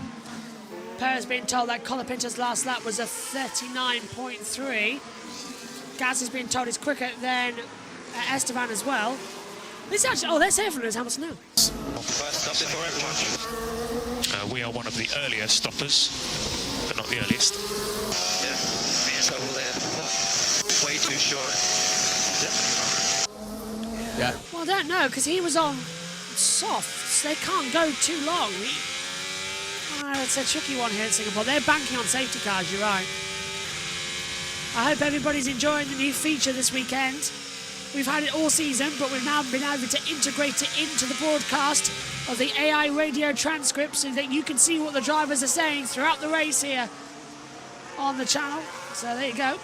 We're enjoying it. It's working actually today. We fixed it. A relaunch was required to turn off the accelerant. Hamilton, I'm already struggling with this tyre. So again, Kieran, hards, they're not reacting. It's too hot for them. Which is weird. Yet the mediums are clicking. So, yeah, it's a bit of a tricky one. Perhaps it's quite dusty out on the circuit as well. There's bits of marble already on the outsides of the circuit, outside of the racing line. So, yeah, it is tricky to get these tyres into a working temperature right now. I need a something, well, yeah, I can't say what, but, yeah, there's a cobra that's just not below me in the commentary box here. I'll try not to knock it. There's nothing on it, so it'll be fine. On board. Pull out the hole. There's something loose between my legs, Radio Cool Josh. So I just felt something drop onto my shoulder. I think it's just my collar. Here comes Leclerc. Oh, this is so frustrating. How many laps are we going to do like this? Keep calm. Well, you can understand it. Oh, Charles Leclerc is frustrated. He's down in 7th place, stuck behind Alonso. Well, this is the thing now, because everyone wants to play this game of chicken about who wants to hit in first. Everyone's waiting as late as possible to get the medium or the hard tyres on. The only problem with that, though, is that there isn't many overtakes to be had out there. It's very difficult to overtake if you don't have a very significant tyre advantage. So everybody's just sort of stuck in place. Nobody wants to try the undercut. Everyone wants to try the overcut. And in doing so, lots of races are being harmed by doing this. You know, Hülkenberg's having a great time. He's very happy to stay where he is. But the likes of Alonso and Leclerc, their races are getting hurt right now because they're not in clean air. They're probably using their tyres quicker than Hülkenberg right now. And it's just not a great place to be if you're in the midfield because you're going absolutely nowhere right now. And Max struggling with his car as well. Those mediums, he's pushing them as long as possible. But that Red Bull shreds its tyres these days. It can't get any rear grip. And this is a replay of him through turn 1 and 2. Watch the oversteer. That's about to happen. Is that becoming a Ferrari? Understeer and oversteer at the same time? Oh. Josh, it's achieving podiums. It can't be compared to that Ferrari. Fair point. Lando's tyres are much better though. Front right, so much better compared to Max's on the degradation scale. 18.8. If the safety car comes out, Kieran, Lando has a free pit stop because it only takes 13 seconds in the pit lane compared to 22. Yeah, he would have a free pit stop anyway because Verstappen and Russell and Piastri and everyone on a set of mediums right now would take full advantage of that. It's a case of what happens with Hamilton because Mercedes have gambled on a safety car here. What they're gambling right now is if these hard tyres can get to the end, great. But if there's a safety car, they can pit in and put on a set of mediums to get them to the end. And I think that's the sort of strategy they're working with here. They've split the strategy between Hamilton and Russell, and they're going much more aggressive with Hamilton. I've never known in my life this race to be not energetic. Let's have a word with RBT principal Laurent Mekies. Early we had a little bit of concern with some debris in the brake duct, but it's now cleared, so he's putting some good laps together. Obviously, he's at the back of the pack, but he's free air and as it's getting back onto the guy right now. And Yuki running in 10th place. He's got Lewis Hamilton right behind him. Are you worried about the potential of undercuts behind Yuki Tsunoda? Well, we have a bit of a margins behind Yuki with, Lewis has pitted already, so we are not that threat with that. He's probably going to pass us. This is the most likely scenario. We have a bit of margin on Ocon behind, so we are not really looking at the threat of the undercuts. We are trying to see how much we want to extend this stint and see if there is a chance to get a bit closer to the guys in front. Kevin Magnussen struggled on the hard compound tyres early in the race, but they seem to have come into the right zone now, would you say? Yeah, you're right. The guys that were on hard at the beginning, Stroll, Magnussen, they all seem to struggle a little bit. So you don't really want to beat behind them either. But yeah, it's becoming a bit more reasonable now for them. But certainly it's probably one of the reasons you see most of the car trying to hold on their medium tires because the performance on the hard didn't look great on those cars. Thanks ever so much, Laurent. Maybe speak to you. Lewis Hamilton there was just saying that you're killing me with these tyres, mate, over the radio as well. We'll hopefully replay that radio message to you shortly here. Actually, let's do that right now. Let's hear what Lewis Hamilton had to say. He's talking with his race engineer. Yeah, you're killing me with this offset, mate. Okay. Lots of options. Hamilton's off! Hamilton's off! He tried to get through on the inside of Tsunoda and went straight on down turn 16. He's got absolutely no grip. Just flew. Yeah, he just left that braking way too late. Way too late. Alonso into the pits. Jess! Old Hards. Okay, Megan. Yes, Hi. What are you making of it so far? I'm thinking Mercedes are doing rubbish with Lewis's strategy, good with George's, and that they're prioritising the one they're actually going to have for next year. Oh, fair dues. Thank you, Megan. Always nice to have her in the box, even if it's in reduced well. Right, Kieran, here's that move again. Now, you got so much traction. Did he leave the braking zone too late?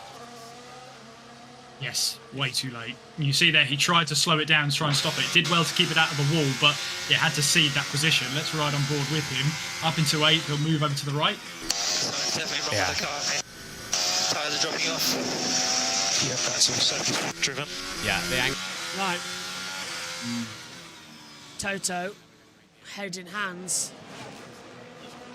Oh, well, this is going to look good. Alpine are doing okay, apparently. I mean, Gasly says that he's not dropping performance, but given he's in 14th, I've got to question where the performance is. In his ears, probably. Esteban is in 10th and might get up to Hamilton soon, then. Tyre, what was that for Max? My tyres are quite bad now. See. Thank you, Megan. Yeah. Please repeat, please lock the diff. Perez in trouble. Max is going to box soon. My George is kind of fried because I got too grippy. Okay. Let's hear from Max now. Good. Real tyres are quite bad now. Yeah, understood. Max shouldn't be too long. I've secretly been moonlighting as Max Verstappen and Gianpiero Lambesi this season. Is there anything that Josh can't do? I've been on 3 days. I've not stopped. I woke up at what, 7 a.m? Something like that. I've not stopped since 8 a.m. I even did Moto 3 and Moto 2 when I wasn't supposed to do them today because I realised we had time. If I did Moto 3 on Megan's laptop, then come do Moto 2. I won't use it. No, I know you won't.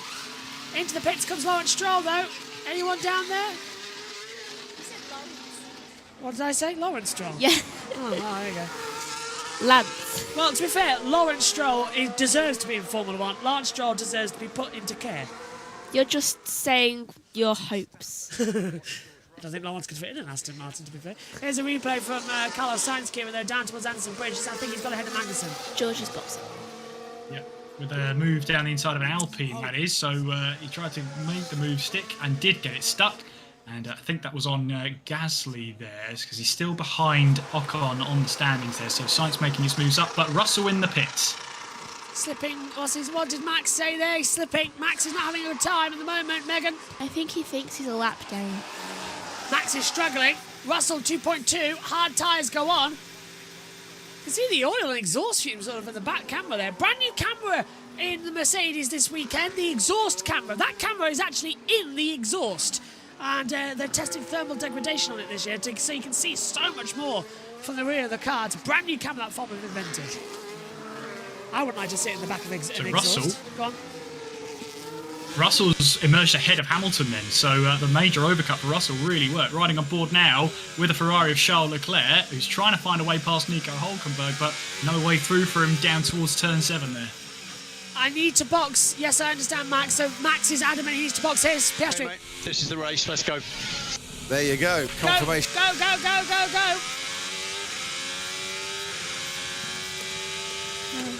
Oh, I thought you were saying something.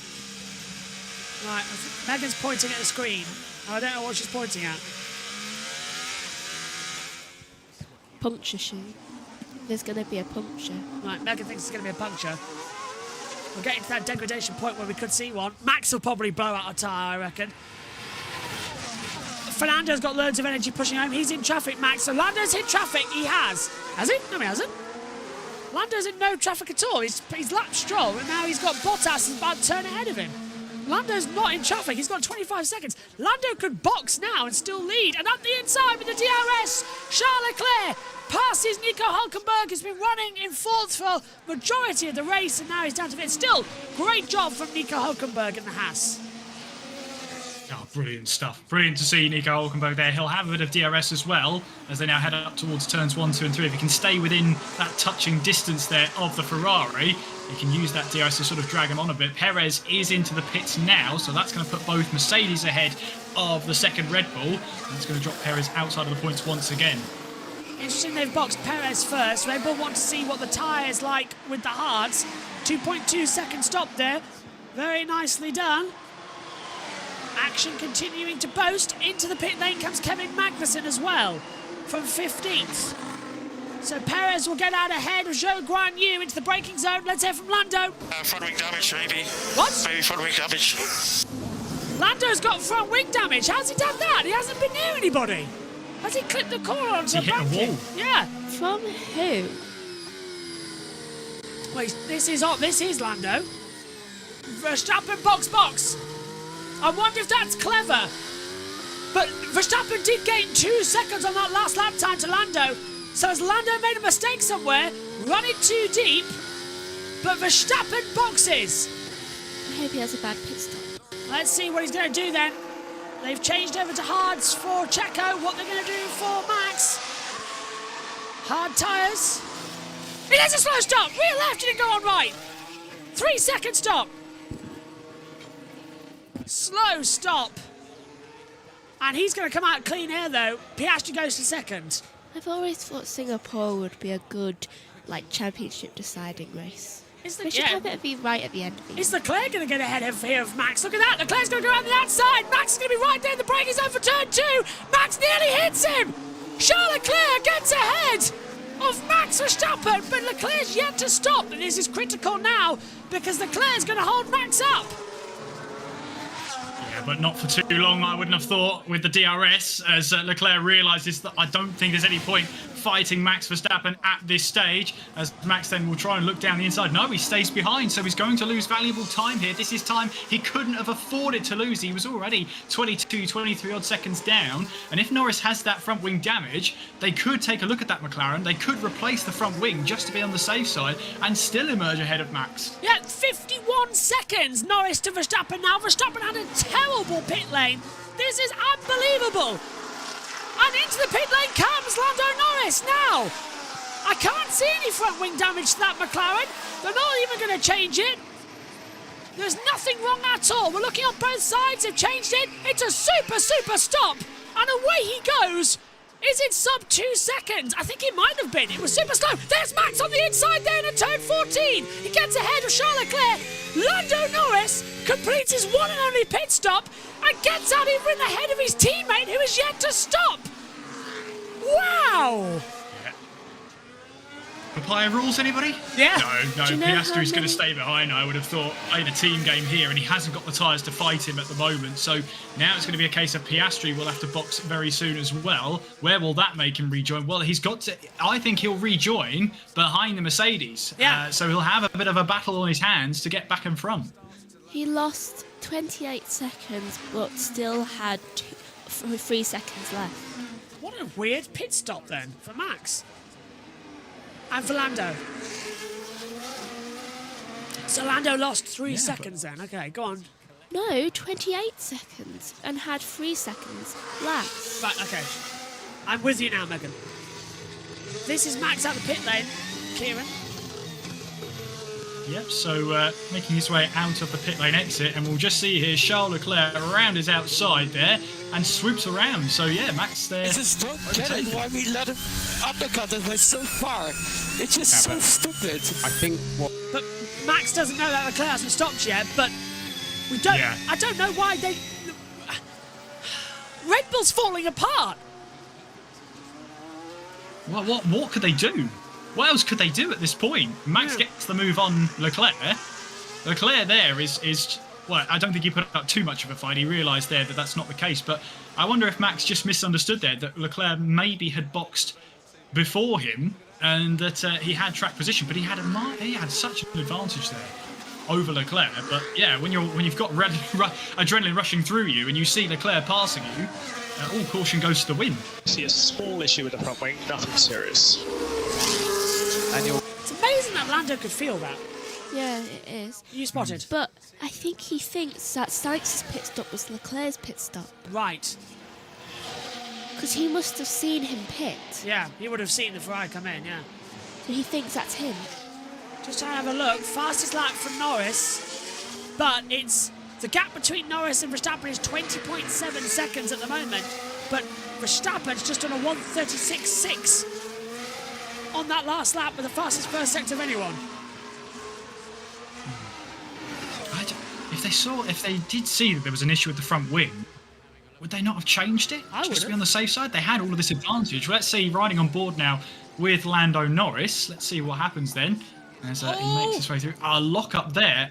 That'll be why I lost 2 seconds. And that could possibly be where the damage came from. In fact, it was. Yeah, just locked up. That's how easy it is to make a mistake. So it's a small winglet that's missing, but it's barely any damage. Where is it? Left hand. I can't even see it.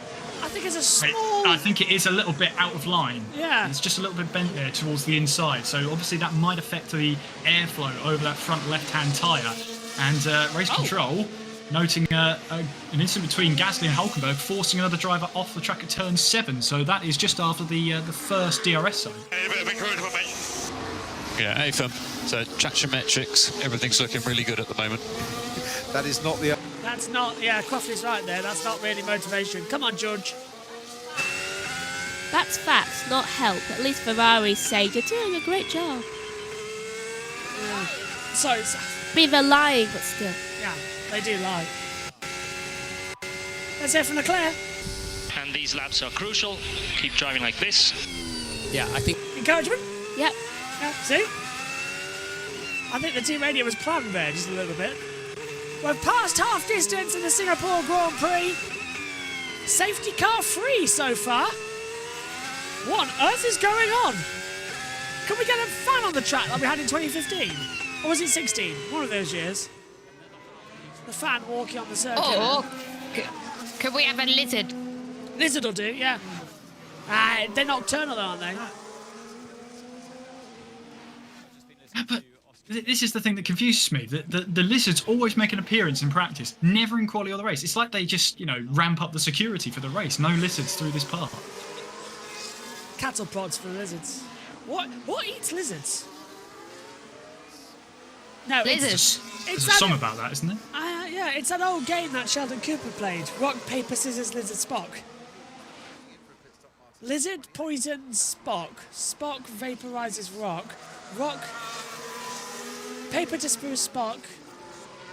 Spock vaporizes Rock. I can't remember how it goes, but basically, scissors cuts lizard.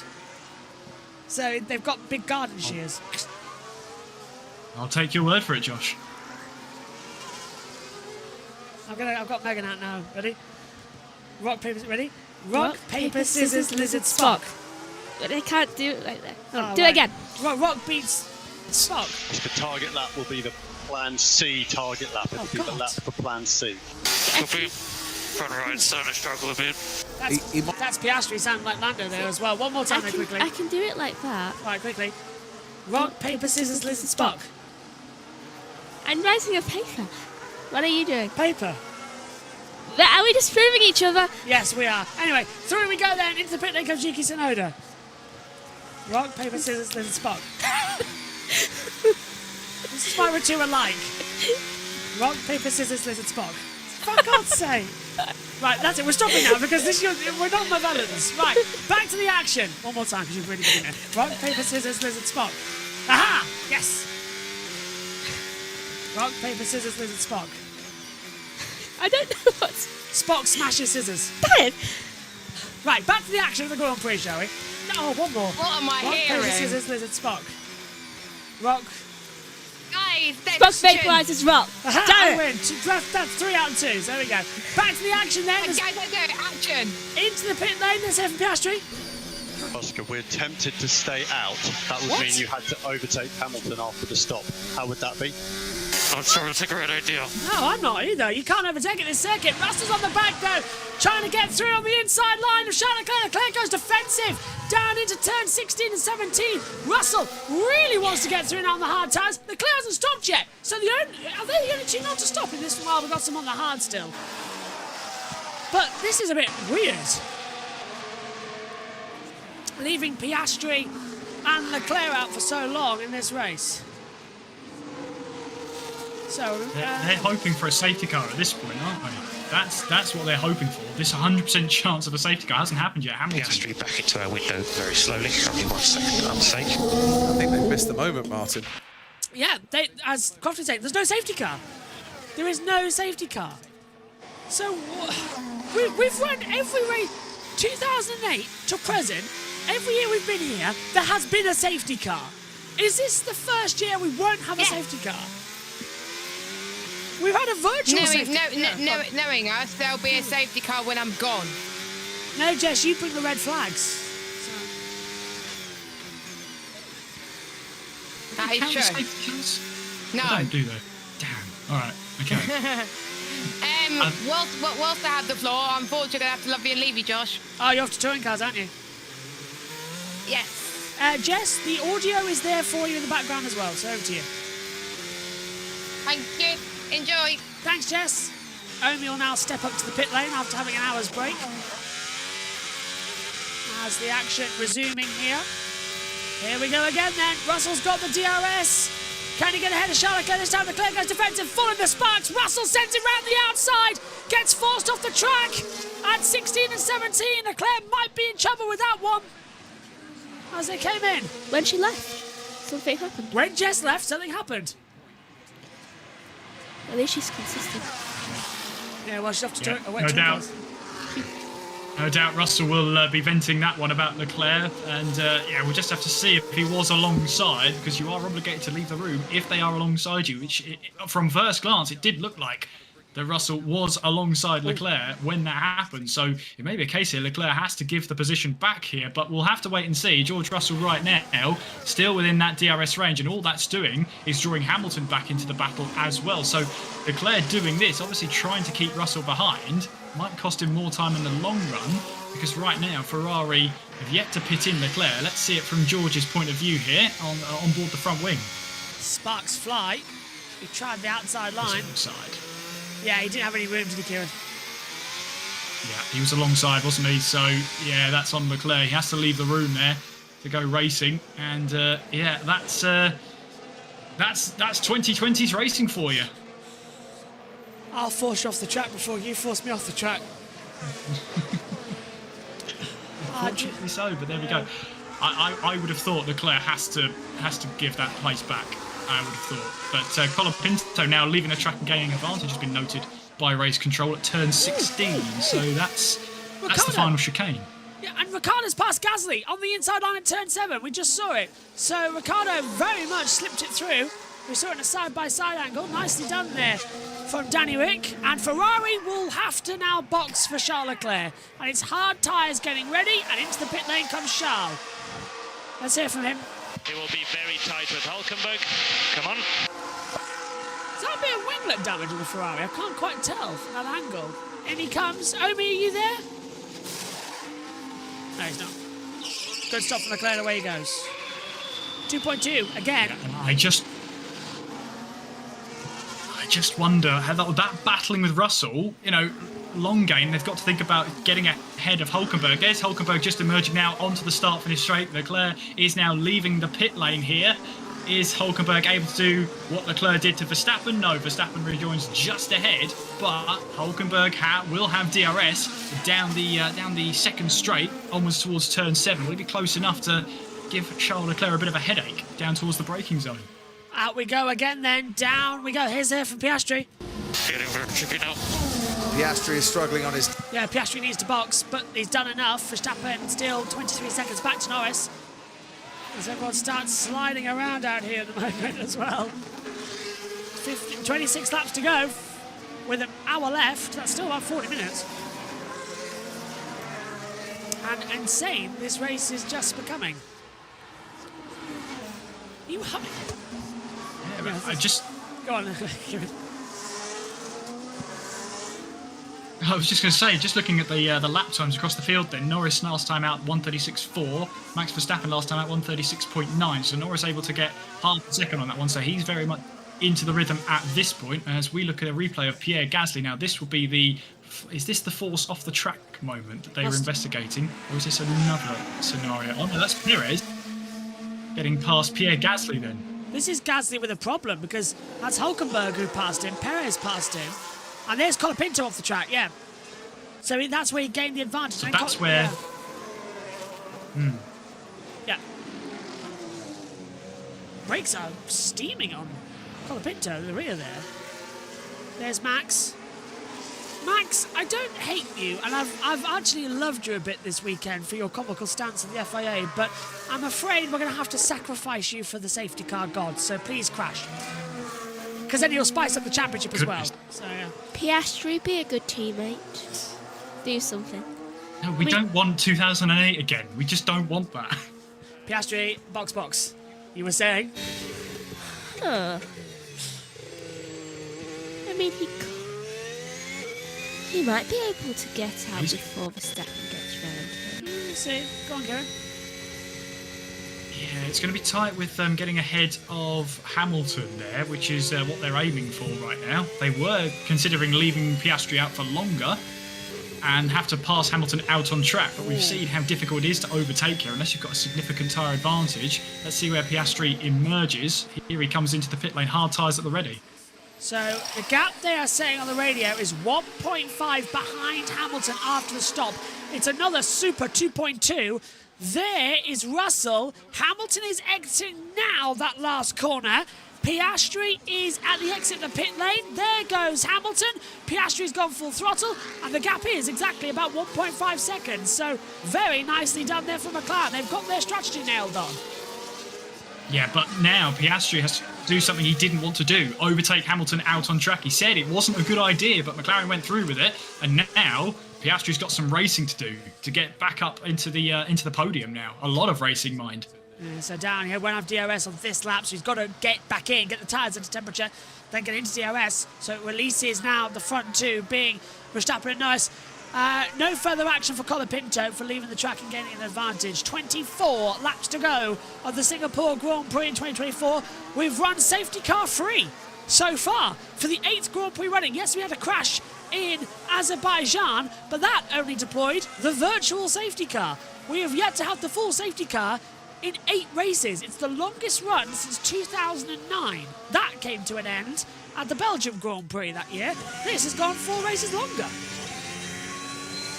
This is Ocon then getting past Pierre Gasly. If Gasly does have the issue, Ocon then making the move stick then up into P14 he goes.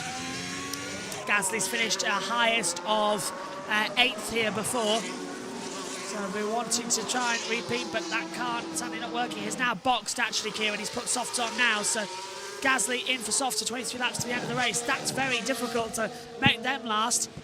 We've only seen 19 laps as the maximum distance from Hamilton. He was complaining then, so Gasly taking the risk.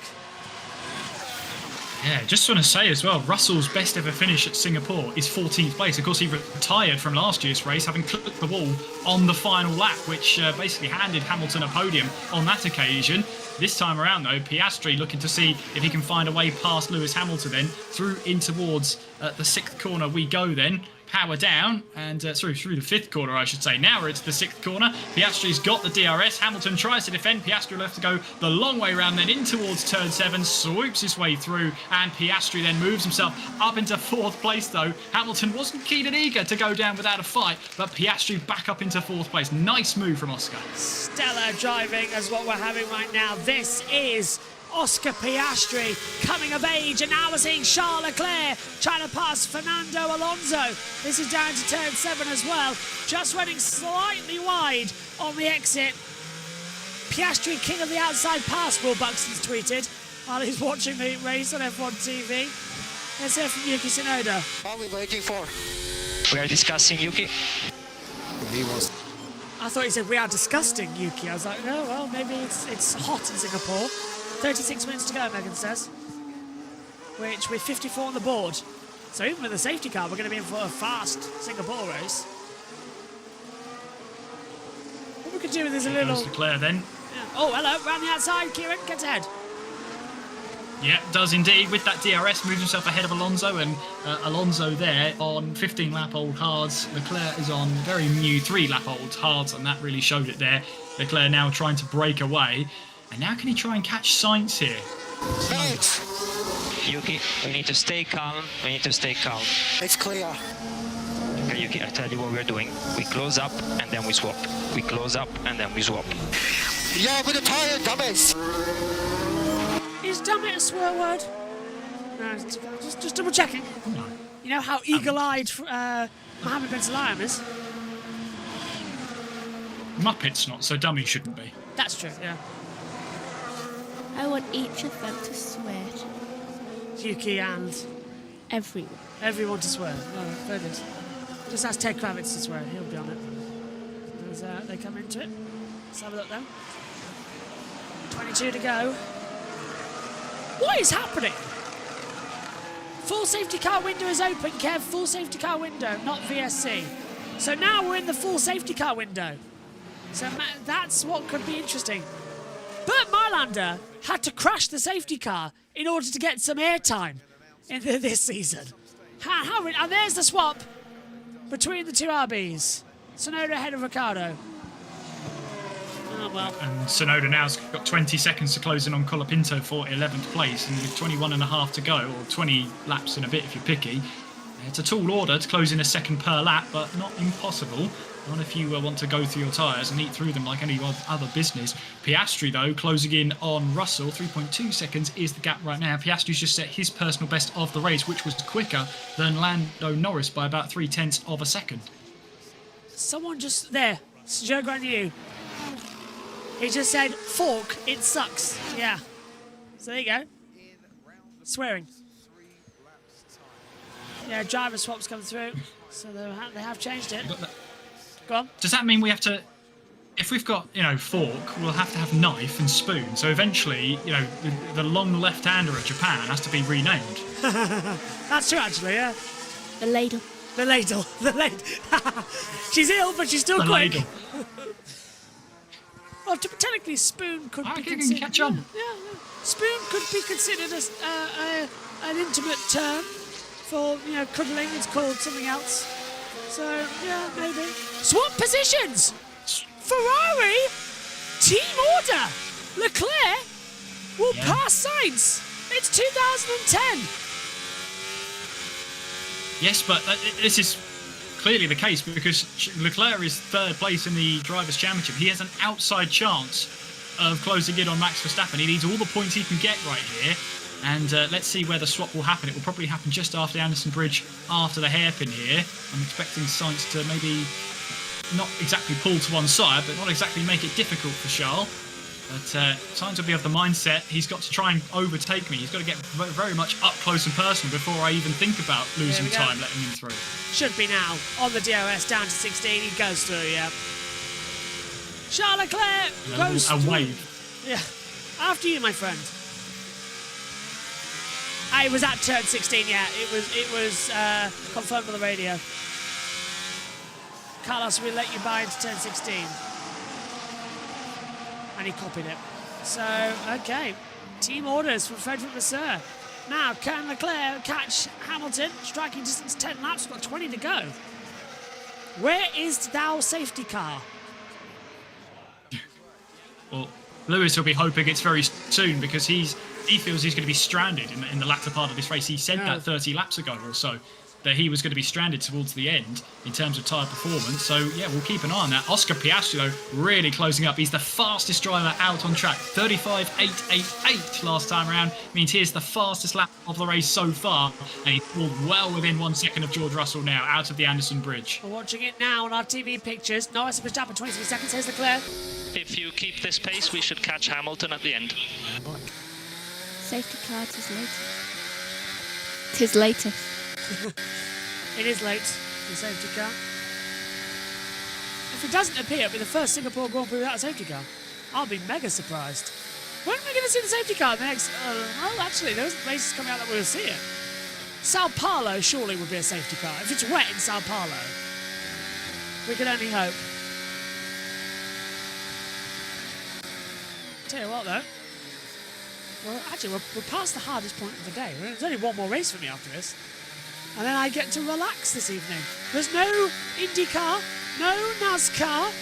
That was early this morning.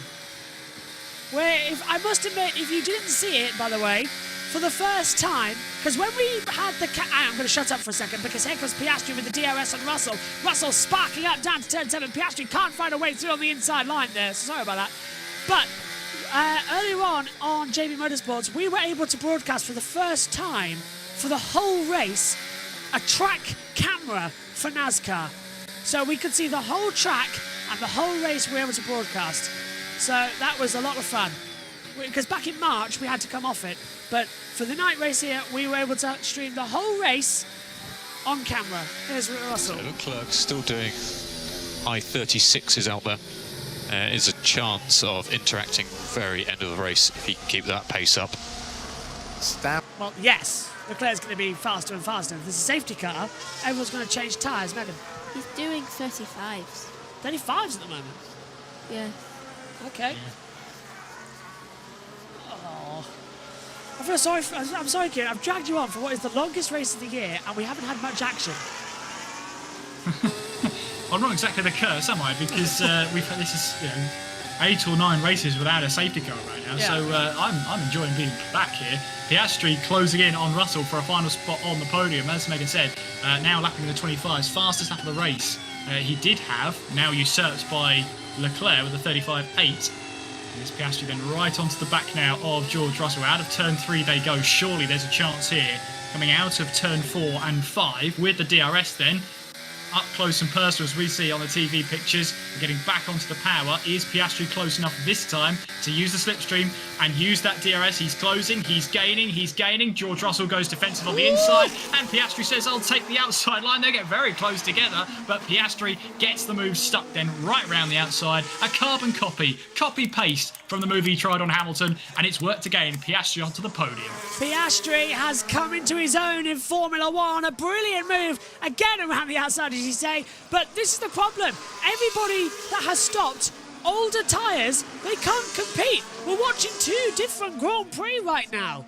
Leclerc with a 1:35.639. He's got the fast lap and that bonus point. But this Grand Prix has 17 laps to go. And remember what Ian Bergeron says, 15 laps to go. That's when things start to get chaotic. Let's hope he's right. We could do with a late race safety car. That would spice up the ending massively, because Lando, 23 seconds to Verstappen. Once again, just like we saw at Zandvoort, McLaren handing Red Bull, well, just basically, look, this is what we can do now. We can win races by 23 seconds. Here's a replay again. It's that DRS. It's so much more powerful, even without McLaren's tactic, Kieran. It's still so much faster down the straight. Yeah, McLaren have worked hard, haven't they? That is a real team effort to get that car and put it on the front of the order then. But Piastri right round the outside of both Mercedes in the space of 5 or 6 laps. Really good to see Oscar Piastri getting the most out of that car as well. So he's now up onto the podium places. Meanwhile, Sergio Perez is behind Hülkenberg for a spot on 9th place as they look to round themselves around the final couple of corners. Alonso's not too far up the road either. And in fact, Hülkenberg is closing on Alonso. So this could be a little bit of an accordion effect for P8 in this race. Let's hope so. Give us a bit of an ending to this one. Oscar has been told that Verstappen is 18 seconds ahead, doing 37.3s. Piastri doing 35.8s. So, yeah, this should be possible, actually. I think it's doable. We could see. Last time we were in a no safety car situation, it was Sergio Perez who smashed up the car in the last lap. It's not as dramatic as Baku is, but yeah, gap in the championship then. Verstappen 3.31, Norris 2.79. It only reduces by 7 points, correct? Which does it? And that's exactly what Verstappen needs. Yeah. What's it going to be then? What would the? Let's have a look back. The tyres are looking very good, Nico. Very good. 135. Okay.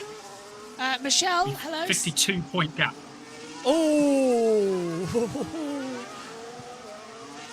2 2 race wins plus the sprints coming into it. Okay, 6 races to go, plus what, 3 sprints?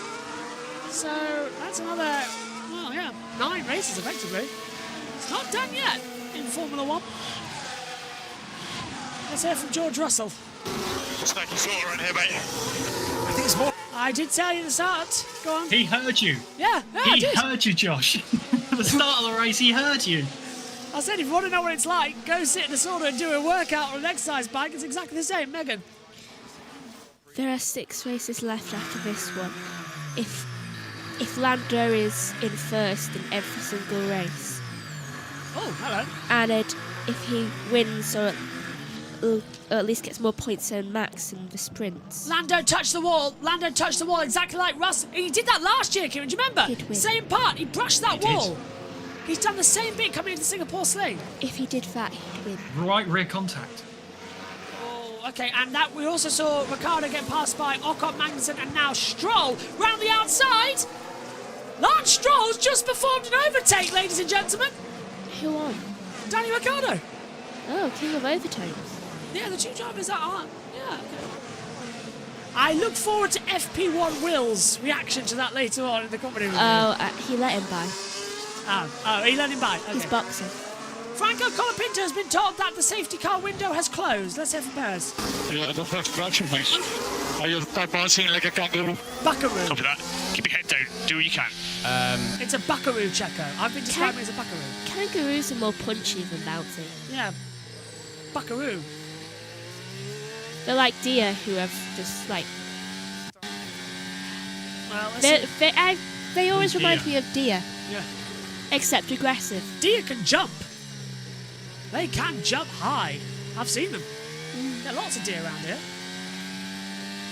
Do you know, did you see that you weren't born? Sorry, go on. I was going to say, there was a deer that walked up our street once. I think you either weren't born or very young.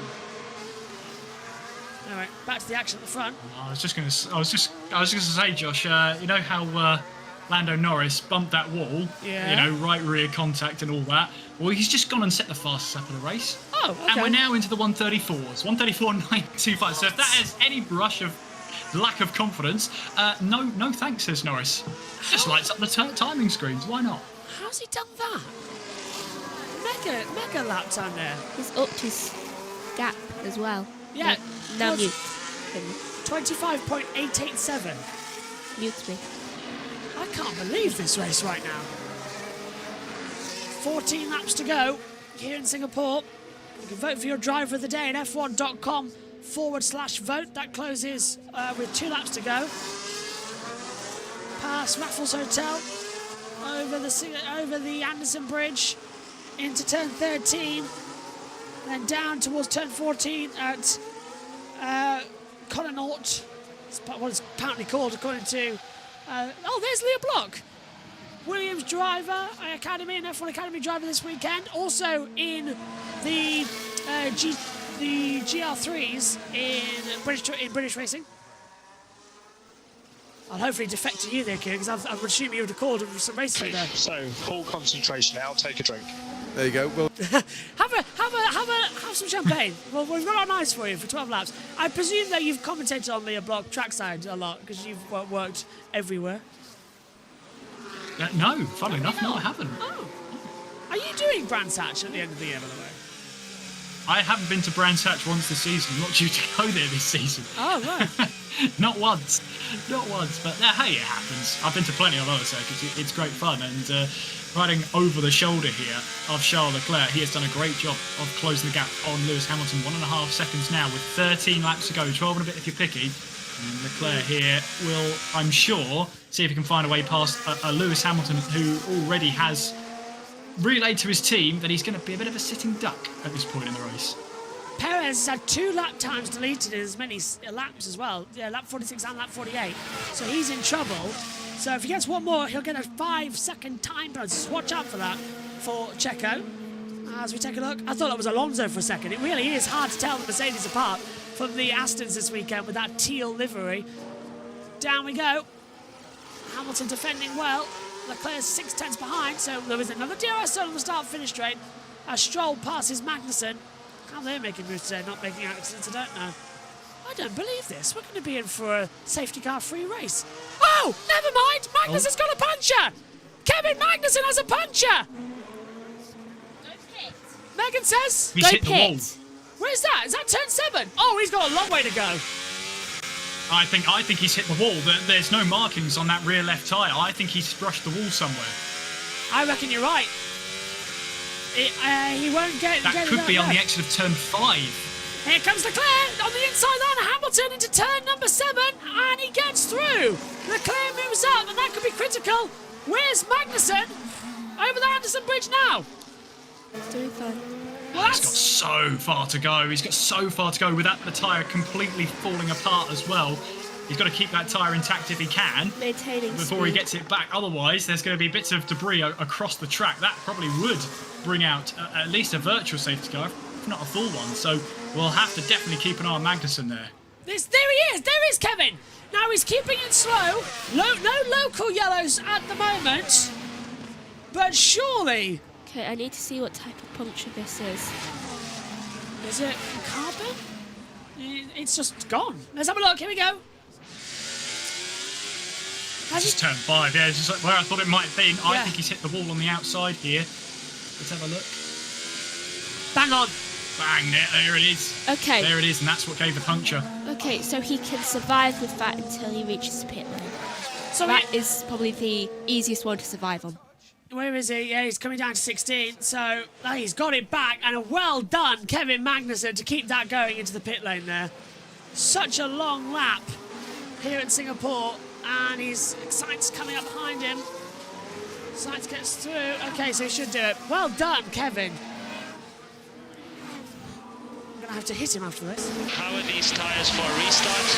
Question. I think everybody would stop if there was a safety car. Yeah, so they're thinking the same thing.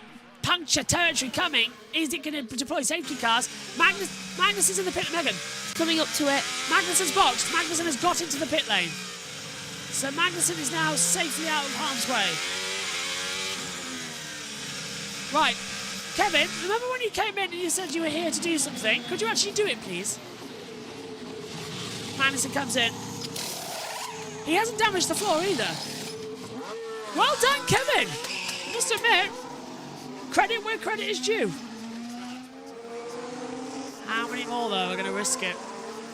Lando's really hoping that he doesn't get one because he's got a 30-second lead to Verstappen and doesn't want a safety car right now.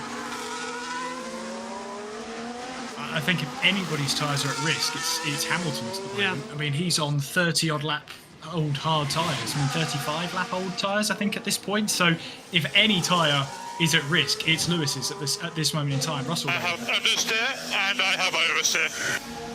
2014 Ferrari for Mercedes. Close enough. Welcome back, 2014 Ferrari. Oh, Sainz on 37 lap old hards as well.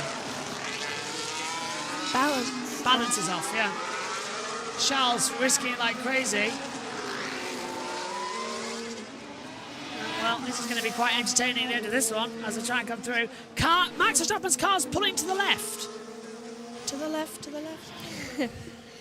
George needs to reset it, and honestly, so does Max. He's pulling to the left. Blue flag for Verstappen. Oh, sorry, that's Magnussen being told. Blue flag has been given to him. Magnussen's cut the track twice. 10 to go in Singapore. If we have a red flag and we get a showdown at Singapore, that would be the most ridiculous thing to happen. It would just be dramatic as hell. You're on mute. Sorry about that. It's I take a drink and I mute myself. No one wants to hear me drink. You're manifesting this red flag. You're manifesting the safety car. Russell The wall. Take it over. We're right. Have a little look. Pressure's looking good at the moment. It's fine kissing the wall, but could someone just full on French it? That'd be nice. No. I want the record to maintain for Singapore. It's enough we've had a... This is Singapore. I know, we need a safety car. No, we don't. We have always had a safety car here, but this circuit has never had a red flag. It's never been stopped. You know what they say? Yeah. You know what they say, Josh? All good things must come to an end. That might be the case we tend to go. Forget to 3. We can't red flag it, can we? We won't have enough laps left.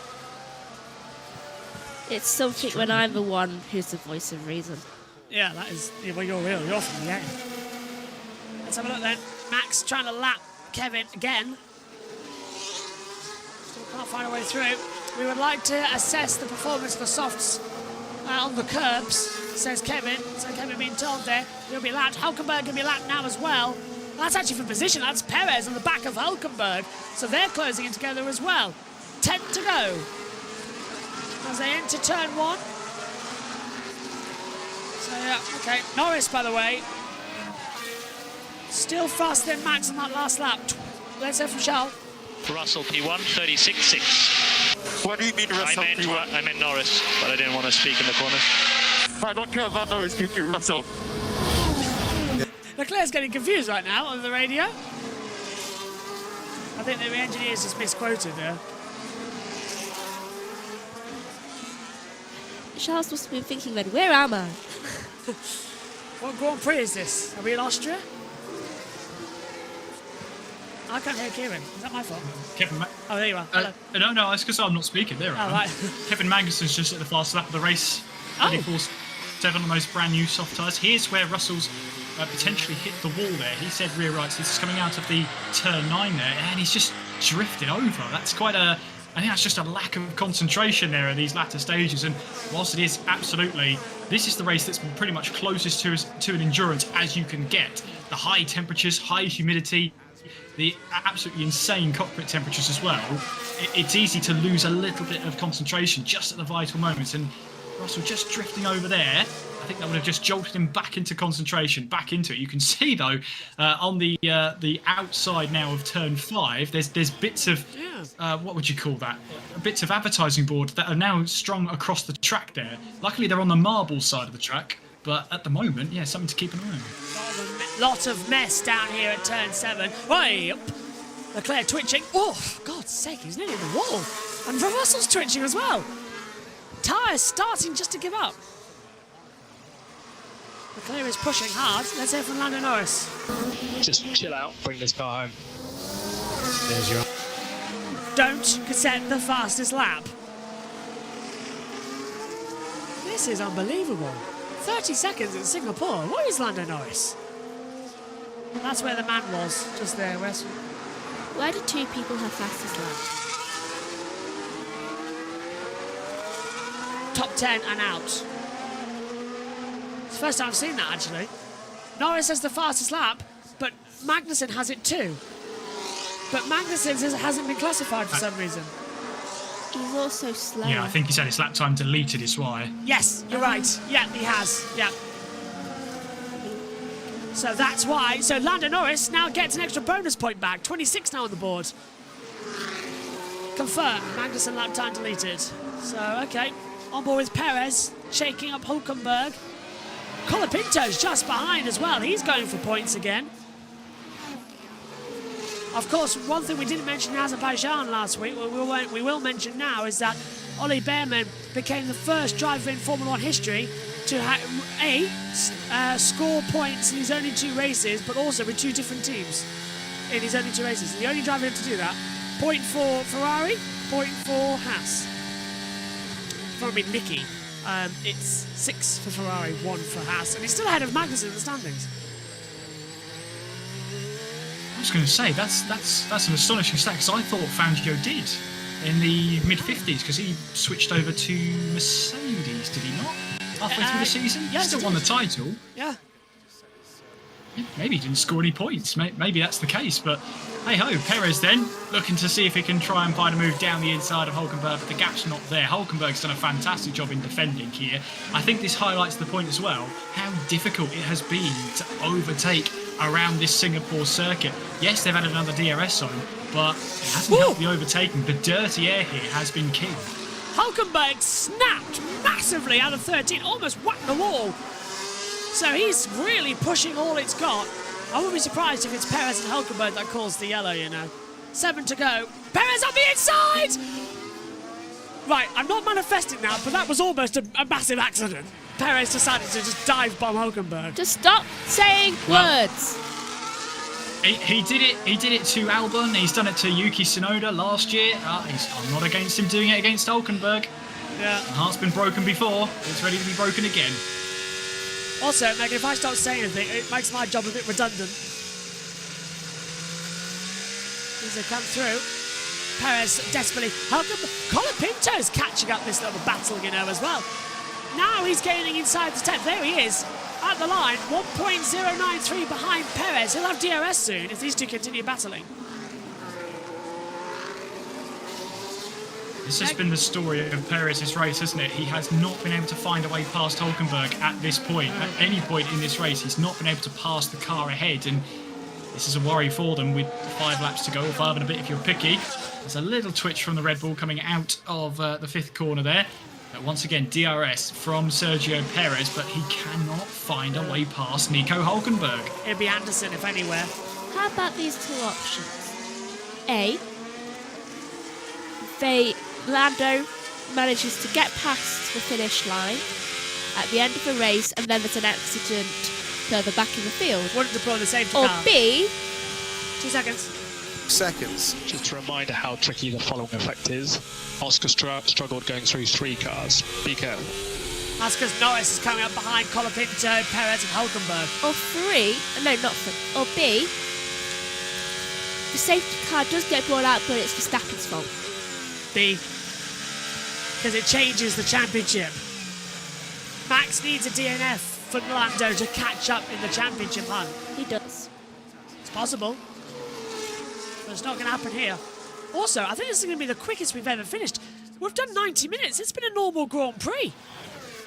This usually goes 2 hours. What are we doing here? Unbelievable. Racing or ping pong? Well, we're racing this time, Josh.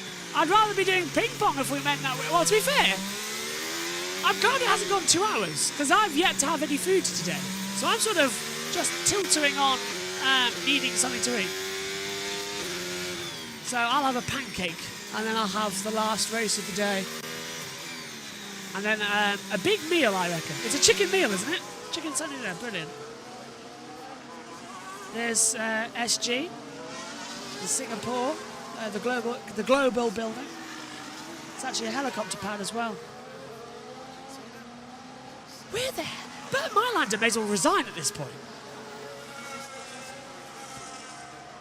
I have to say as well, if the rumours are true, which the Formula One paddock with rumours is normally a pretty reliable source at the best of times, if this is to be Ricciardo's last race, it's kind of a whimper at this point. Yeah. For such a talented driver who is famed for his absolute dive bomb overtakes, rewrote the rulebook of overtaking in the mid-2010s, and is now struggling at the back of this field. Perez radio. Norris behind. Okay, flashing blues at present. Let's be sensible where we let him through. Come on, keep pushing. Well, he's a block. Don't hit him. Checo, don't hit him. Just saying. He's sensible. Yeah. Because he has a habit of hitting people. Does Checo? And shoots him. Leclerc here.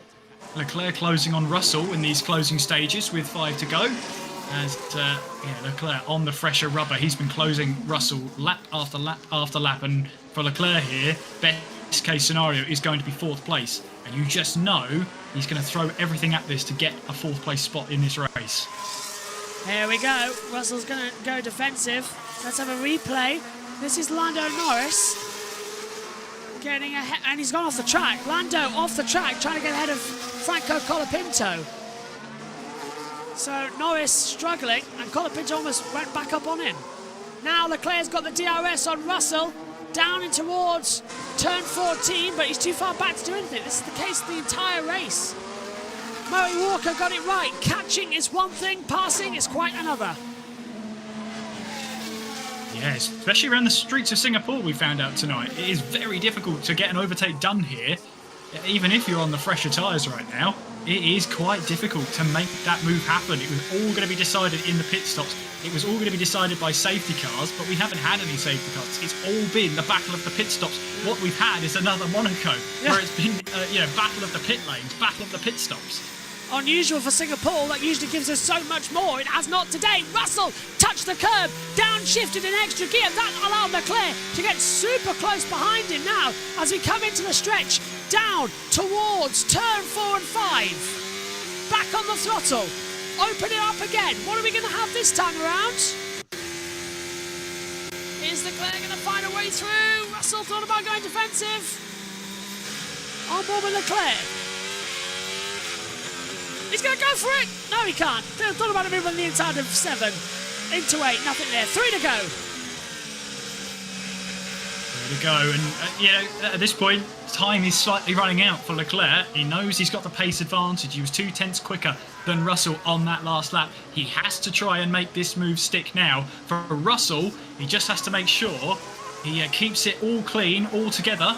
Last year will still haunt him as Leclerc filling the mirrors of the Mercedes down at the hairpin of turn 9. Back on the power we go. Leclerc is very close now with the DRS. Can he see if he can get a run up towards turn 10 here? No, once again, he's not quite close enough, but he's all over the rear diffuser of George Russell now. DRS down towards turn 16. Is Leclerc going to have an opportunity? Have to throw it up the inside. He's positioned the car.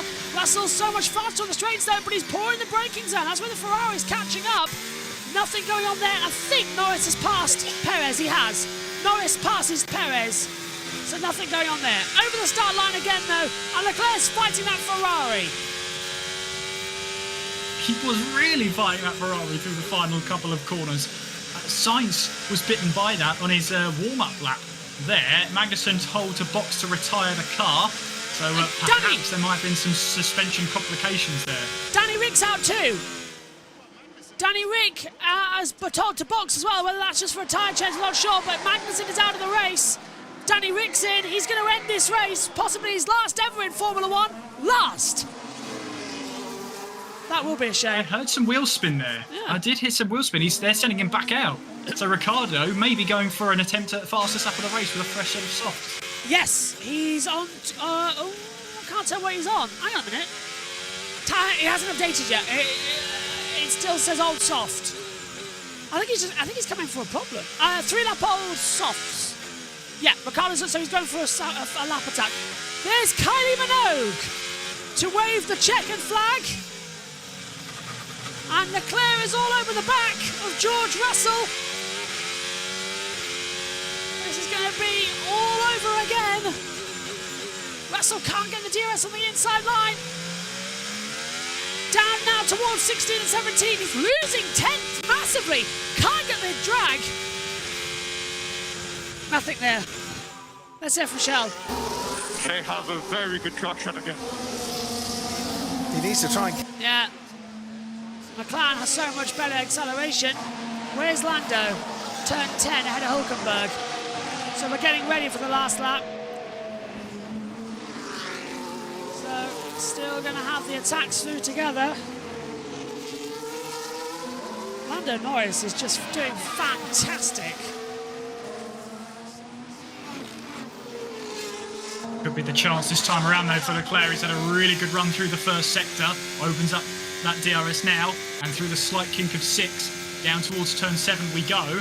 And Leclerc's comment that the Mercedes is really good under traction. Yeah, Russell's really nursing those rear tyres to good effect. There's no way through for Leclerc at this stage. It gets right up close and personal as Lando Norris starts the final lap of the race then. He's over 5 kilometres away from win number 3. This is Russell off track at the last corner. That's going to let Leclerc have a little bit of a run through as well. This is looking quite good actually as they come into it. Final lap for the Grand Prix. Norris is down. Is Leclerc going to get anywhere near? He needs maximum points here as well. He's got the DRS turned down towards turn 16. He's going to have to think about it soon. He's got to be certain to actually he can make the move on the inside line. I don't know. I can't work it out. Leclerc has not got the traction. There's so much better braking zone for Russell. Ricciardo, purple sector 1. Ricciardo, purple sector 2. I think he's about to take this fastest lap bonus point off of Norris, which is exactly what Verstappen needed, which is probably what exactly RB have been told to do. And crucially, that will mean that no one will get that bonus point because it's only awarded if you're inside the top 10. There's Charles Leclerc. We'll keep an eye on him in box number 2. Main box though for Lando Norris. He'll lap out Fernando Alonso. 3rd time times a charm. Miami, a street circuit. Then we went to Zandvoort, a normal road course. Well, for Lando Norris, it certainly is a la-la-la moment as well. Midnight ride complete. Kylie waves the flag. Lando Norris wins the Singapore Grand Prix. A 20-odd second advantage. Gasly gets the final point for fastest lap. He takes it away from Lando. Max Verstappen has to settle again for second position here in Singapore.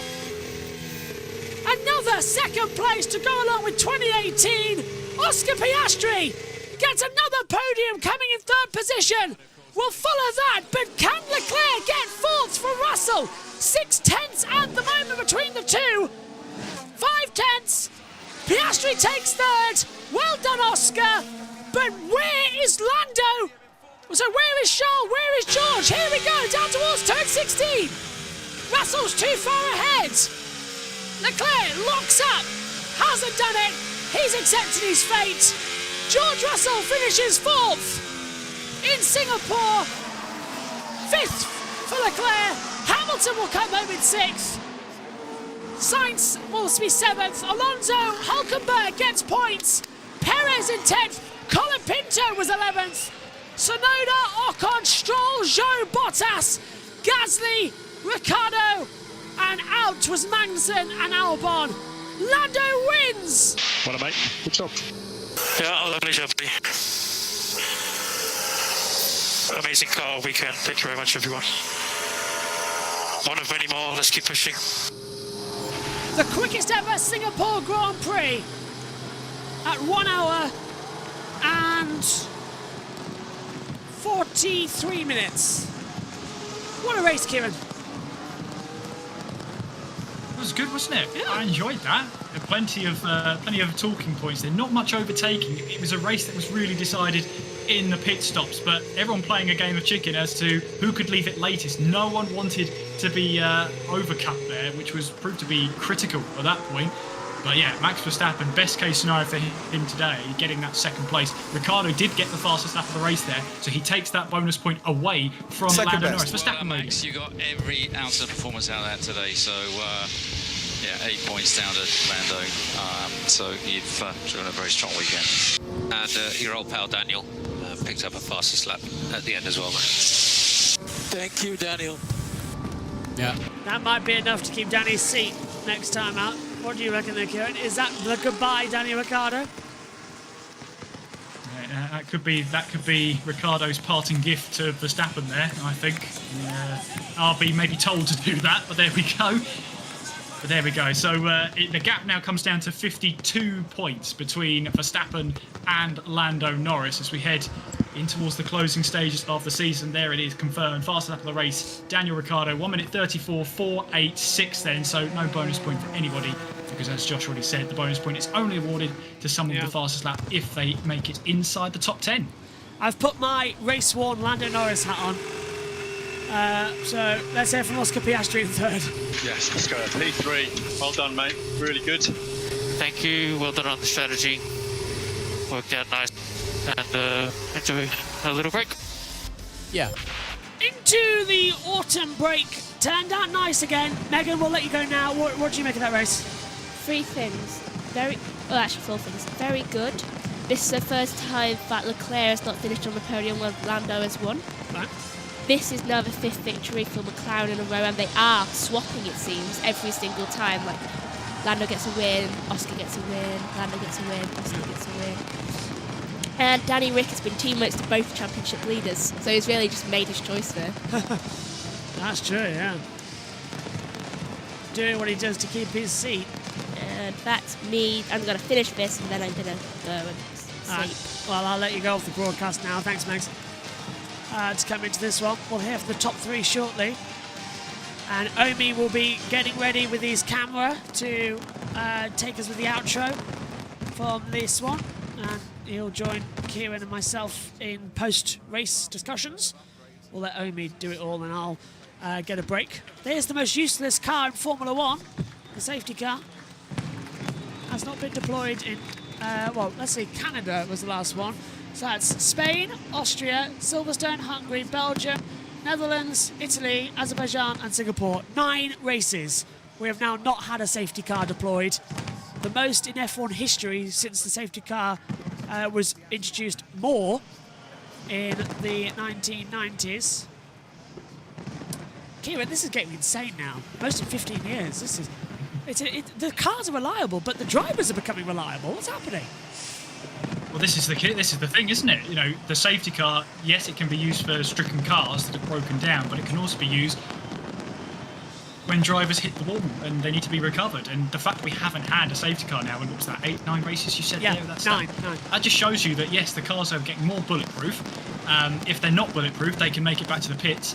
But it also shows, yeah, that the quality of drivers we have on the grid right now is really, really good.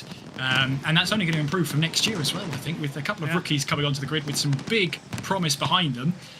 Yeah, it's been a good time right now. Yes, strategy has been fairly straightforward for the strategists so far. But, yeah, that could change at any point towards the closing stages of the season. It's getting good, this one. It's getting good this season. Who knows what's going to happen next? It's into the autumn break now. A month off for Formula One once again before a triple header. The United States Grand Prix in Austin, Texas. Moving on then to Mexico and Brazil. 2-week break before another triple header to round out the year. Las Vegas. Well, desert, really. We end in deserts. Las Vegas, desert race as well. Qatar, desert race. Abu Dhabi, desert race. And the last 3, of course, are night races. So that's going to change the complexion of the championship. We're now into more night races than day races. I think we have about 6 of them on the calendar now, off the top of my head. David Coulthard, you can't miss him, can you, in the white jeans? He's going to be interviewing the top 3 drivers down there, starting as well with Lando Norris, Max Verstappen and Oscar Piastri. We'll have a shift around the box and we'll get Omi ready as well after the podium. I'll hand over to him. He'll do his post-show stuff from the host duties. I'll go in, have a pancake, and then I think at 5 o'clock I'm on next. Ready to go. It's only 3 o'clock coming up. It's I was expecting us to be finished about 4. I've got a couple of hours. Yeah. I've got a couple of hours now until my next commentary of the day at 5. I have always said, like, this has been the closest to an endurance race you can possibly get at Singapore. As you said, it's close to 2 hours run time, normally with safety cars, but we haven't had that. About an hour and 40. That's still pretty close, but we've got post-race interviews. Let's head down to DC. Your phone in his hand. Oscar, after what was challenging qualifying, a really feisty race, some great overtakes, and a well-deserved podium. Congratulations. Put us in the cockpit. How was it? Warm is how it was. No, it was a good race, a good recovery from qualifying yesterday. It wasn't my my greatest afternoon yesterday, so to get back to the podium is a great result. I feel like we had a really quick car underneath us and a good strategy to get past the Mercedes. So yeah, big thank you to the team. Clearly the car was exceptional this weekend, and some great points for the whole team. We saw your teammate having a couple of brushes with the walls. I didn't see any for you, but did you have any particular standout moments of difficulty during that race? No, I think I kept it off him this time. I don't think I hit anything. Yeah, it was a bit close with George at turn 1, but no, once I got into third, I had a massive gap to try and close up, so I didn't want to take too many risks. But yeah, I feel like I've brushed enough walls in the last 2 weeks, so hopefully the mechanics don't have to change too many bits before next race. Okay, well, Oscar, well done. Enjoy the podium celebration. Thank you. And then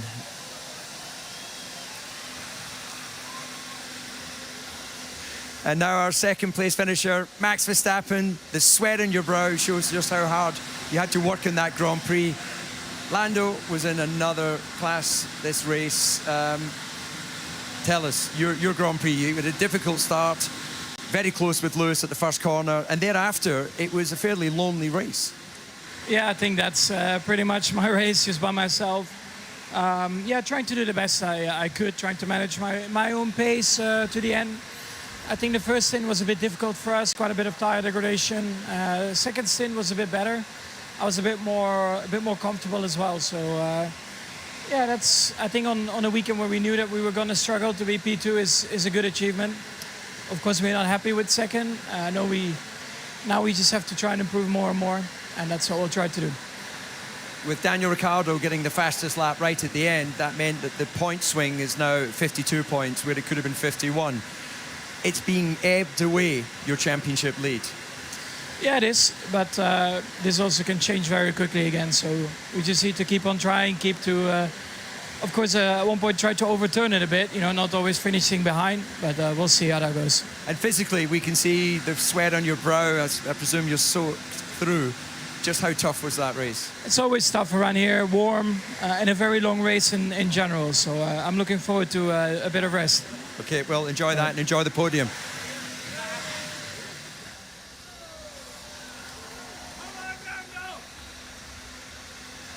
And finally, our race winner in what looked like a dominant victory. Lando, congratulations. Thank you. It was an amazing race. A few too many close calls. You know, I had a couple little moments in the middle, but was well controlled, I think, otherwise. And no, the car was mega, so I could push. We were flying the whole race, and yeah, at the end could just chill. So it was a nice race, still tough. I'm a bit out of breath, but a very fun one. But you definitely earned your money today. The gap you had, though, did put our hearts in our mouths when we saw you have 2 brushes with the wall, an overshoot in one of the corners where you just touched the front wing, and then you had a little tap as well of the barrier. Did you need to be pushing that hard given the gap that you had? I mean, it's not that you're necessarily over pushing. Sometimes it can be that you're just chilling too much. Maybe it's a bit of both. I don't know what it is, but it's tricky, you know. It was still tough out there, easy to lock the tires like I did, so I still pushed. I didn't want to have a 1 second lead. I wanted to have the biggest lead possible, so it was good fun, maximum points. Nice to have Oscar here too on the podium. He drove well today, so a good day for the team also. So your 3rd victory in Formula One, physically your toughest? Similar to Qatar last year, but I mean, I wasn't taking it easy. I could have taken it a lot more easy, so yeah, a little dizzy at the minute, but all good. All good. Oh, well, Lando, it's a fantastic victory. I think I might have a solution if you're feeling dizzy. Oh, no. David Coulthard has just feeling better? water over Lando Norris and has given David Coulthard a hug. I'll take a hug from a winner. Congratulations, Lando. Enjoy the podium. That's one way to cool down. Yeah, poured him over. Omi's joined me and Kieran then up here in the comms box as well. Omi, I must have missed the memo about blue. I know I'm wearing a blue shirt, but blue polo seems to be the axis of today. Even Megan was wearing blue. We're all in blue mood today. Question and then to you, Omi, what did you make of that one watching? And you've had an interesting day hosting, of course, today. What have you made of it all? Yeah, interesting day, lovely spectacle. Of course, we did want a little bit more on track, but still an amazing race, and the championship does continue to deliver. But while we may be all wearing a bit of blue, it was Papaya that came out on top. Absolutely. And Kieran, your thoughts on the Grand Prix as well before we head to the drivers of the, ironically called the cool-down room. It was no safety car for the first time in Singapore history, but as you said, it's been a classical pit stop race. Yeah, a race that was decided on strategy here, and we heard it from McLaren themselves. They did not want to pit before Verstappen did. They didn't want to leave themselves open to that potential safety car. But Russell also with his best ever finish. Of course, his best ever finish was 14th before, so a nice P4 from this time around. And what could be his last ever Grand Prix, Daniel Ricciardo with the driver of the day. You think? Not too bad, to be honest. I've fucked myself a bit here. Oh, community service for Oscar there. Me too, it looks like, but I didn't. It wasn't too bad. It was more when I got to all the traffic again. Yeah, that's close. When I got to all the traffic again, it was a mess. Is that one? Yeah. There's that How your car was, or staying away from it? I mean, honestly, I think the second stint was not too bad. Yeah. For us, first stint was. I want to say something, he's going to let me. Oh! I did that exactly the same. You did that? Yeah. Nice. Every lap. No, it's just there were so many marbles offline. Yeah. Yeah. When you ever took a back marker or something. Okay, mate, got a puncture right in front of me, so I had to go around the outside of turn 10 for the next like 3 laps. Oh my god. No way. That was it. Almost Should have used the brake a little bit, actually. Shoot myself. So without using swear words, how did you feel when you did that moment? Did you produce a little funky? Oh, that was a lot closer than I thought it was.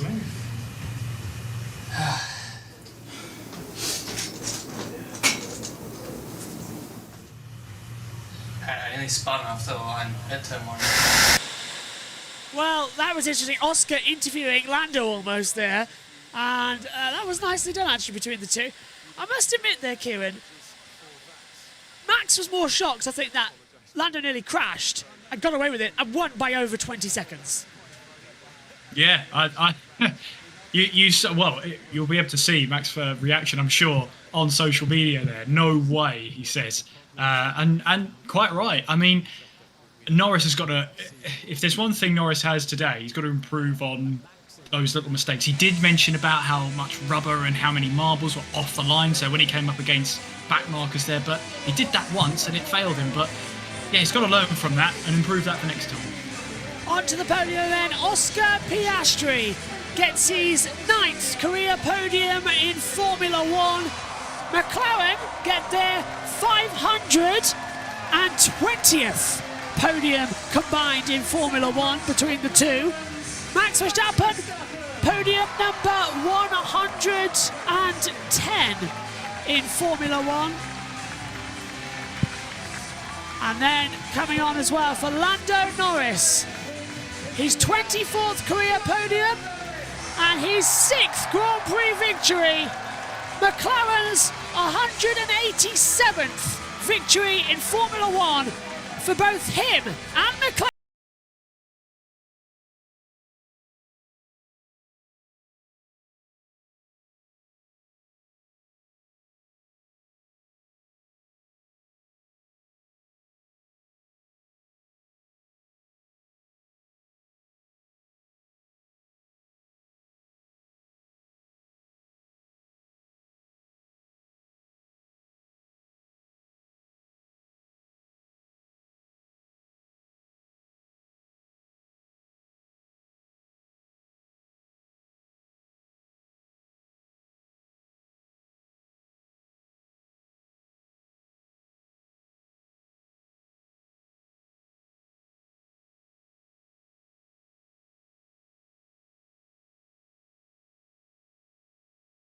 Lando Norris dominate the streets of Singapore, and a victory for Lando in an awesome race. The Deputy Prime Minister and Minister for Trade and Industry presents the trophy to Lando.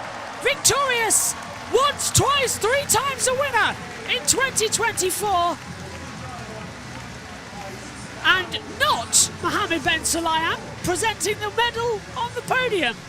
He has left Singapore, I've been informed. So he is not on the podium. The FIA not agreeing with some of his stances. Not surprising. Max, the Constructors' Trophy to McLaren. There's Will Joseph picking up the trophy. What a race. What a strategy. Andreas watching on there from below. Max Verstappen finishes second. 7 points lost in the World Championship. It's closing up, isn't it? 52 the gap. And Oscar Piastri, back-to-back podiums on a street circuit. He finishes in 3rd place.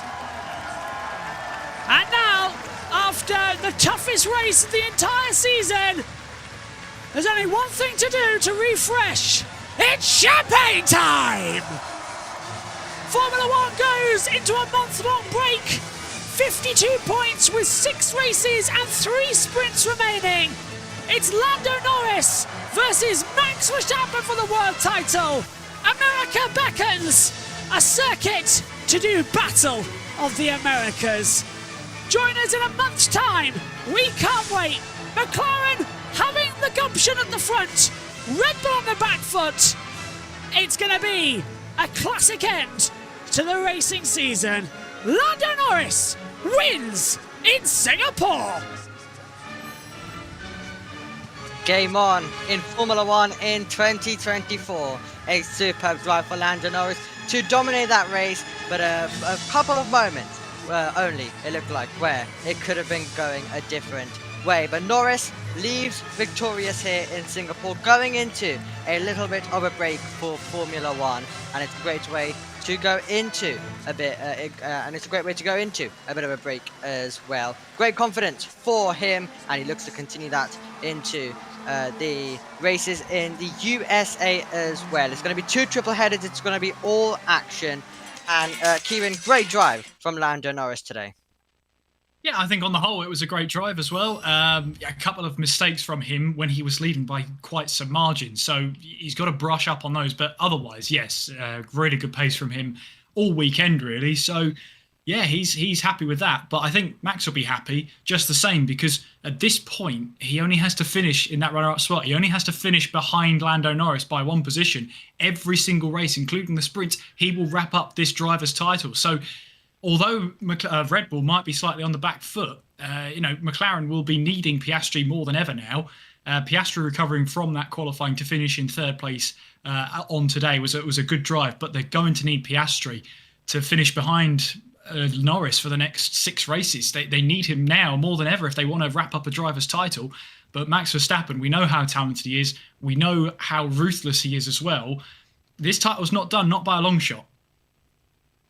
Indeed. We'll quickly talk you through the full results from this Grand Prix. Lando Norris ending victorious, taking his 3rd victory in Formula 1. Verstappen on the podium still isn't able to defeat Singapore and has never won there, and that will continue. He'll get another chance next year. However, Piastri ending up on the podium in 3rd. George Russell in P4 defending from Charles Leclerc, who did well to drive up to P5. Hamilton in 6th, Sainz in 7th after getting some team orders from Ferrari to let his teammate through. Alonso, Hülkenberg, Perez completing the top 10. Perez only up a couple of places. He'll be disappointed with that. Franco Colapinto in 11th position, close to the points, and he's once again showing why Williams made a correct decision to sack Logan Sargent mid-season. Tsunoda in 12th, Ocon, Stroll, Joe ahead of his teammate Bottas, Gasly, Ricciardo, who is now just helped Max Verstappen by taking a point away from Lando Norris. Magnussen ending up as a retirement. Albon retired early on in the race as well. But disappointment for Ricciardo to end in 18th position in what could be his final Formula 1 race. Nothing confirmed, but that's what the rumours say as well. But at least he's done something for his former teammate and as well for his team, Red Bull.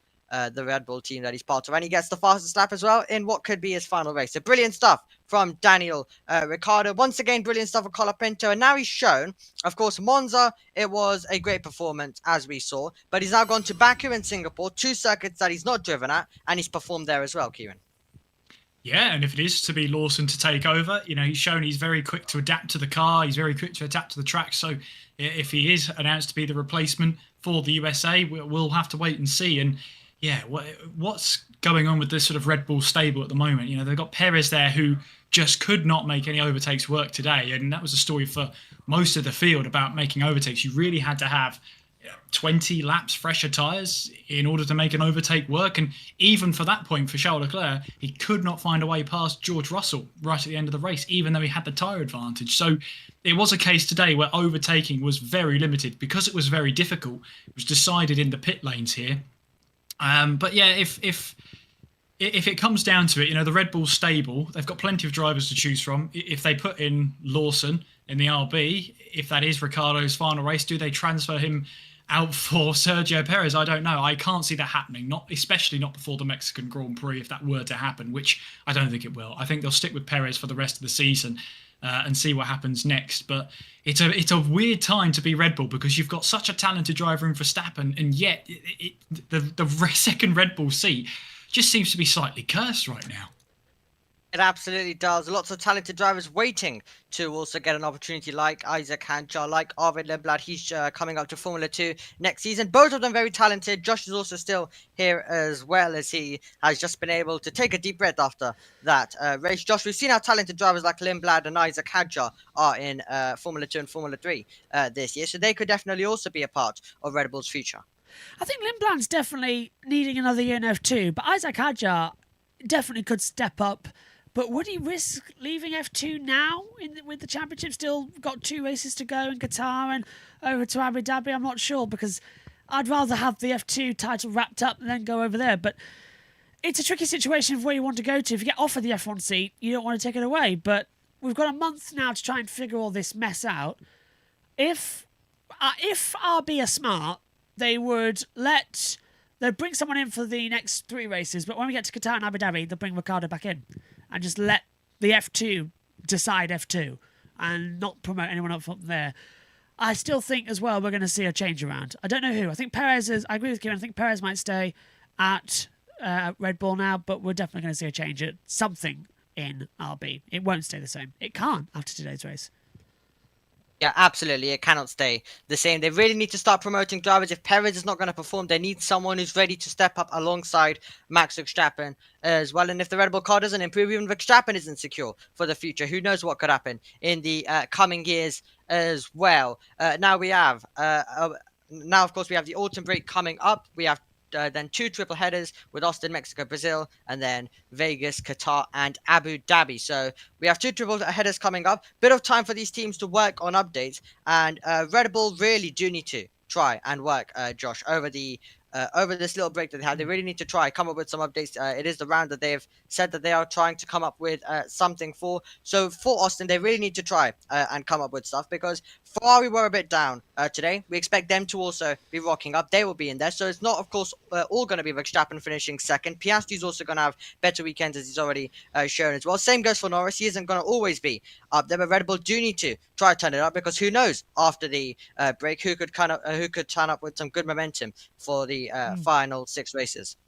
Well, the good thing here is that we now go to a circuit where Max and Red Bull have won for the past 3 seasons in a row across 2 different generations of cars. So if there's anywhere they can get the car to switch on, it will be at the circuit in the Americas. But the one negative is now that we know that McLaren have a car that works at every variation of circuit. And the good thing about COTA is it's an amalgamation of all the best bits of every circuit on the calendar. So we really are going there with Red Bull historically being good, but McLaren coming into it as the team to beat in both the constructors, and now looks like a surge in the drivers. So it's going to be a fun one, and I'm a bit disappointed it's a month away as well.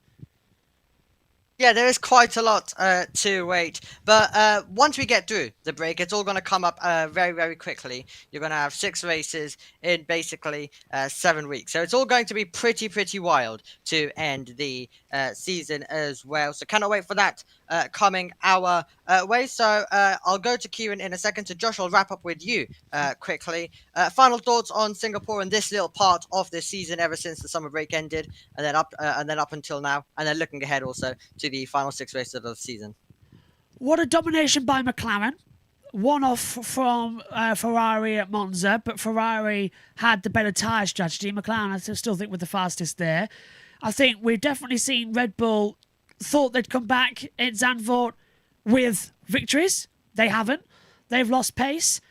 And whatever the FIA changed over that summer break really has damaged their car. Now we're going to see what it's going to be like for McLaren as the regulations have changed. It means they can't have their rear wing next time out at a circuit which is straight line speed. So for this half of the season, Red Bull licking their wounds, and if he doesn't win in October, he would have gone 4 months without a race victory. Right now, he's confirmed Max Verstappen hasn't won in Formula 1 for 3 months. If you told me that at the start of the season, I would have laughed. I would not have believed you. So yeah, great Singapore, and disappointed we didn't get that safety car. It's broken a record. Yep, absolutely. But it might just be starting a new one in terms of not getting a safety car in Formula 1 in 2024. But Kieran, you were the one who had hope for this season. It's now finally started to deliver. What do you expect going into the final 6 races? Look, Red Bull have been in championship winning positions before. McLaren haven't for quite some time, and McLaren have already shown some inexperience when it comes to that this season alone. And they'll be kicking themselves about Italy. They'll be kicking themselves about earlier races on as well. You know, looking back at the safety car at Miami, they got lucky there because the safety car picked up the wrong car in the first place. So they got that one, points in the bag. But they've got to remember that Red Bull don't have to win every race from here on in. This is where both McLarens need to be finishing 1 and 2 for the rest of the season. Yes, they can try and have Ferrari battle them, but in essence, they've got to finish ahead of Verstappen, and they've got to finish ahead of him by quite some distance as well. Verstappen picks up the pieces when he can. He's returned to the podium for the first time since his home Grand Prix. But yeah, I think it's an upturn here. USA, or COTA, I should say, because we've got 2 more races in the USA. COTA, as Josh has said, is more of a free-flowing circuit, an amalgamation of different circuits across the globe. Should be more open. We should have more overtaking at COTA. And I think that's where Ferrari struggled today as well. They started 9th and 10th. Sainz crashed out. Leclerc has his one and only lap time deleted in qualifying. So they started out of position, and it showed. They struggled to get through the field like most drivers did today. So we'll see with COTA. It's a more open circuit. There should be more overtaking there as well. We'll see if McLaren can keep that up. We'll see what Verstappen can do to stop that points deficit from going down. Sprint race next time out in Austin. It's all going to be exciting. We're going to start off with a bang with 6 races in 7 weeks with 3 sprints as well. It's all going to be action at the end of the season as we get ready to crown a Formula One world champion. Will it be Max Verstappen who's going to do it once again, or will Lando Norris be able to close in, or will the season become even more crazy and more shocks come in where Charles Leclerc or someone else even though it's a very low chance, it's Formula One, anything can happen. Let's see whether they're going to be able to get involved as well. It has been an amazing Formula One season. After the summer break, it has all just come alive, and we hope it continues in a couple of weeks' time when Formula One goes racing in Austin, Texas. But now we head into a little bit of an autumn break, and then we'll return at Austin, Texas for what should be a brilliant Formula One race as well. We'll see you when we go sprinting in Austin, and it's going to be, hopefully, a race that closes everyone up once again, and we see a great fight at the front. Until then, goodbye.